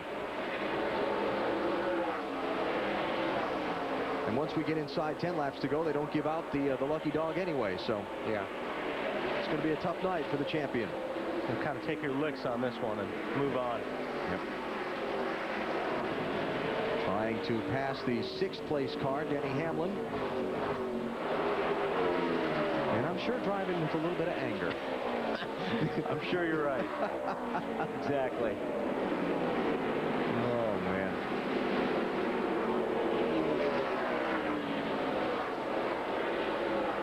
That's probably a good move by the 20. Let him go. Well, it's all Reed Sorensen right now. Big, big advantage over 2nd place for Sorensen. How about 4.5 seconds, Wally? 4.5 seconds over Davis Tremy. I'm not sure. I don't know. Like David is, his car's still really good, but he's in clean air. I'm not sure he likes this set of tires as much as he's had on in the other prior 2 sets. Car does not look the same to me in the corners as it did earlier. Let's talk some more about the race leader, Lindsay. The car that Reed Sorensen is racing is the one that they did not make the show in Atlanta with. They've had it in behind the scenes forever since that race. You see a shot, we're going to show you of Brian Patty. This is the crew chief. You might think he'd be pretty stressed out, but this guy looks pretty cool, calm and collected, just sitting up there on the pit box. They are right where they want to be. Reed Sorensen hasn't really said anything on the radio except that the car is pretty darn good. Yeah, talk about being where they want to be. One of the interesting things about Sorensen to me, he's a 19-year-old rookie. What about this? Good race, too. All these guys racing for position here down on the low side. And Hamlin's kind of falling back through this, huh? 20 car. This is J.J. Yaley, 12th place.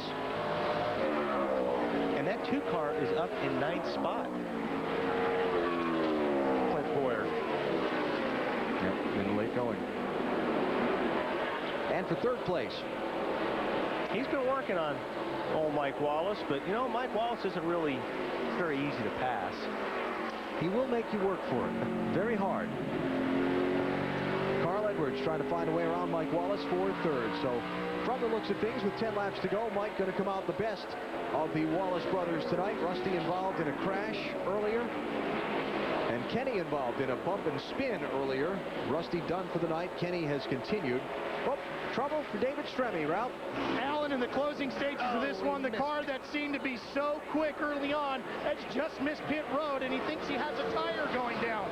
So the problems are getting complicated for the number 14 that has gone from 2nd and is dropping like a rock now, almost out of the top 10. You can see that right front tire flopping around, tearing up that sheet metal, and he's anxiously trying to make his way to pit road and try not to take out any of the competition on the way. Yeah, that right front has come apart like we talked earlier. When they do that, it's all over.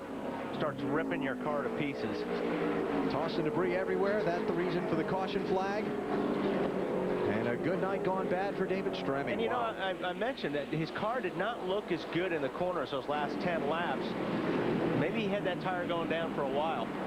Yeah. By the way, Martin Truex, the 2nd car 1 lap down, so he will not get a lap back. We're inside of 10 to go anyway, so doesn't apply. Doesn't matter. Yeah. Well, that's a heartbreaker for Stremme. Yeah, Stremme ran awfully good tonight. Great race. This is the longest they've run pretty much tonight on a set of tires, so coming back to get them a little bit. Look at all that damage those tires do when they come apart.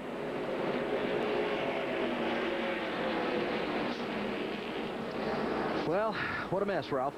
Yeah, it really is a shame, Alan. The car had been a little bit loose. Wally was talking about how the car wasn't running exactly the way David had wanted it to. That's because the car was a little bit loose. They just changed the right side tires and get him back out. Yeah, just trying to keep them on the lead lap here and see what they can get in these final laps. Mike Wallace is sitting in the second spot. Yes, he is. Just a few laps to go. Well, caution for debris from David Stremmy's car. Yellow flag out. 8 laps to go in the race. We'll have a restart and a little Saturday night shootout to the checkered flag in this one. And let's not forget the guy in 4th spot either. Mr. David Green on the 27 car. So take a break here. Come back for the frantic finish. Can one of the Wallace brothers, Mike in this case, pull out a hometown win? Back live, Gateway International Raceway with tonight's ExxonMobil Command performance of the race. We tip the cap to the highest running of the 3 racing Wallace brothers in the Wallace Family Tribute 250. Mike Wallace in 2nd. And to be on the bumper of leader Reed Sorensen when we get the restart. With how many laps to go yet to be determined. Still cleaning up after David Stremme dumped a lot of debris around this racetrack when that right front tire came apart. Nice job on Mike tonight. You never know how this one might turn in the final laps. Well, I mean, it'll be fun to watch. I suppose the use of the word turn there might be considered a pun depending on what might happen to the race leader. Where you're at. Yeah. Turny or Turner. We'll hope it doesn't come to that, but we'll be very interested to see what happens here in these final few laps. And we'll be very interested to see what happens in Indianapolis next weekend with a huge weekend of racing here on TNT and NBC. Saturday, Bud Pole qualifying for the Brickyard 400. 6 p.m. Eastern on TNT, followed by the NASCAR Busch Series race at 8:30 Eastern from Indianapolis Raceway Park. Then next Sunday, 2 p.m. Eastern time, the All-State 400 at the Brickyard. We begin at 2 p.m. Eastern with Bank of America Countdown to Green. That on NBC Sports. It's Indy. Indy. Special place.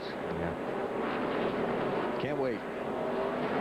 1 to go is the signal. That is at 196. So the restart going to come at 197. 3 laps to the finish of this race. Basically, green, white. Green 2 laps. Green, white checker. Green. We still could have a green, white checker. We might. We might. Well, in that last run of the race, Reed Sorensen was able to get away from Mike Wallace. Restart is everything right here for Reed. No lap cars between them. It's inside of 10 to go, so just the lead lap cars, single file up front. His car works on the bottom, so Mike's going to have to pass him on the top, which is going to be tough. Unless we have a little contact. Well, if the hopes of the hometown fans have anything to do with it, they are all on their feet. And big crowd turning out tonight for this race, and I can't imagine what the noise is going to be like if Mike finds a way around him and wins the race. It'll be big. Tony Stewart climbing fences when he wins.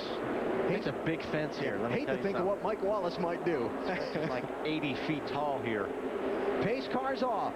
3 laps to the finish in St. Louis. Reed Sorensen, Mike Wallace, Carl Edwards. Oh boy, he got a good restart. 41 did. That's what he needed to do. Not have Mike on his bumper there in turn 1 is a relief.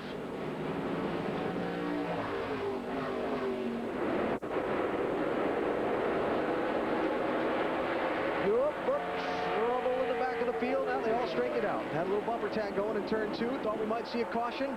Boston Reed got bumped in the back. You see the big bow up in the back bumper of his Hendrick Chevy. Well, Mike Wallace got through 3 and 4 pretty good. 2 laps to go.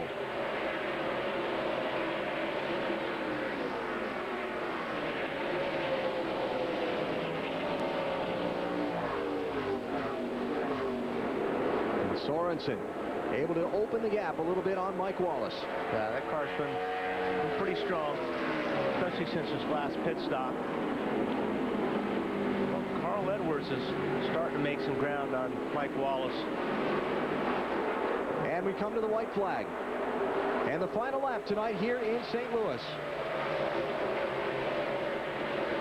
Sorensen looking for his 2nd NASCAR Busch Series win. Hard to believe a kid 19 years old in his first season in the Busch Series could be thinking championship, but he is. He's got a good team. Obviously, the kid's fast, and he's going to gain a whopping pile of points on Martin Truex Jr. tonight. Yeah, it's definitely going to shake the points up tonight with Martin having those troubles. Sorensen's going to lead the most laps tonight, and he's going to win the race as the 19-year-old from Forest Park, Georgia, takes his second NASCAR Busch Series win. Sorensen winning the Wallace Family Tribute 250 by 4 car lengths over Mike Wallace.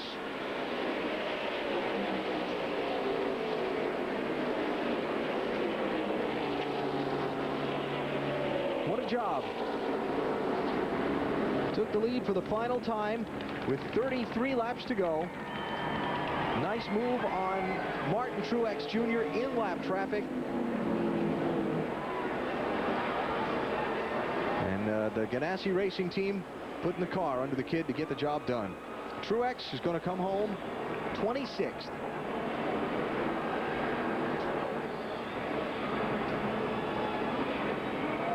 And no doubt a very disappointed championship leader. Yeah, they had a good race car tonight. Well, Sorensen had lost 90 points to Truex in the last 3 races.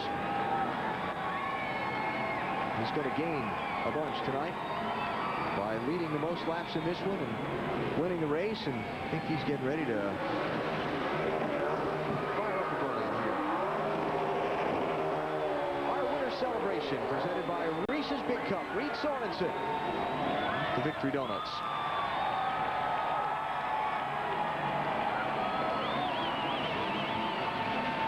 We'll talk with the winner in victory lane in a moment. Reed Sorensen looking for the checkered flag.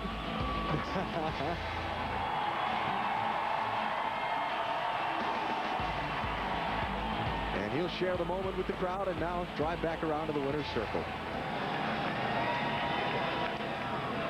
So a break here. Our winner's interview and some other post-race thoughts from some top finishers after this. You're watching NASCAR on TNT.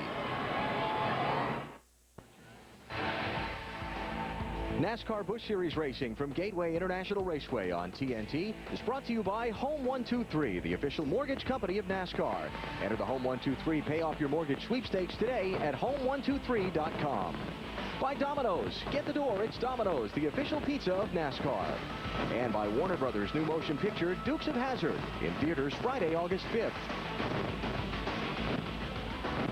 Fireworks celebrating the checkered flag in tonight's Wallace Family Tribute 250. Reed Sorensen, the winners in victory lane. Ralph? Oh, yeah, he is, and he's spraying water all over the place and jumping up and down. This young 19-year-old is excited. Let's get in here. All right, Reed, guess what? You're third in points, but you've closed with an 84 of Martin Truex. This points chase is going to get tight. As a 19-year-old, can you believe you're in this hunt? I'm just trying to take this win in right now. The first one, I didn't even know what to do, and we're going to celebrate this one, I'll tell you that. We have a home 1, 2, 3 in the car. Both wins we've had, we haven't had discount tire on the car, so hopefully we'll get one with them. But I tell you what, this crew's awesome. We came back from not running good for 3 or 4 weeks in a row, and hopefully we can get a couple more of these, and we're going to go after that championship. How are you going to get them? How am I going to what? How are you going to do that? I don't know. We try every week, and sometimes you like this, and sometimes you run 15th. So it's a lot of competition out here. Everybody raced real clean tonight, and hopefully I'll be back in victory lane soon. What has made you so fast at such a young age in such a tough series? I don't know, just a great race team, and been racing since I was 6, so I've been working hard. Family's worked hard, and it's paying off now. That it is. Lindsay? The runner-up is our hometown favorite, Mike Wallace. Mike, how were you able to gain that much position there at the end? Well, just a really good race car, you know, and I'd like to thank Ray Everham and all of Everham Motorsports for the opportunity to drive this Dodge. It run extremely well. Thank Ragu, Unilever. You know, this car's had a lot of drivers in it this year. They've given me the opportunity to drive it. Last time I run 8. I told them yesterday we had a car close enough to win it and being able to win the race, and we come up just a hair short. But really, really happy with everything that's went on here this weekend, all the week. I'd like to thank my Cup team, Morgan McClure, Lucas Oil, and all those guys for their support in it. But Ray Everham, thank you very much. Second place for got a bad fast motor in this thing in the engine shop and the fab shop. You know, you heard that whole routine. Thank everybody. Thank you guys very much at Everham and Unilever, Ragu. Thank you in Sport Clips. All right, Mike Wallace, much more celebrating to do this evening. It's Mike with a strong runner-up finish. And capping off the Wallace Family Tribute 250 with the top spot among the 3 racing brothers here tonight. Well, they're doing this post-race thing up big, aren't they? Yeah. It's been going on for about 8 minutes. All right, let's show you how they finished tonight here at Gateway International Raceway. It's Reed Sorensen with win number 2 of his Busch Series career. Last to third, Carl Edwards, fine drive. Pretty good. David Green, another great run this week. And Paul Menard, a 5th place finish. Brandon Miller, 2nd week in a row, best career finish. Clint Boyer salvaged the top 10 finish out of this thing to gain some points on the leader, Martin Truex. Denny Hamlin kind of fading in that last run of the race, just outside the top 10 at 11th. Randy LaJoie quietly up into the top 15 during the night. Michael Waltrip leading earlier in the race, tangling with Kenny Wallace mid-race and having to kind of struggle on from there. David Stremme winds up 22nd after having a pretty dominant car most of the night. And Martin Truex came by you there in 26th place after his late loose tire unscheduled pit stop. Championship standings. Truex's lead significantly trimmed over Clint Boyer. Been a wonderful night here in St.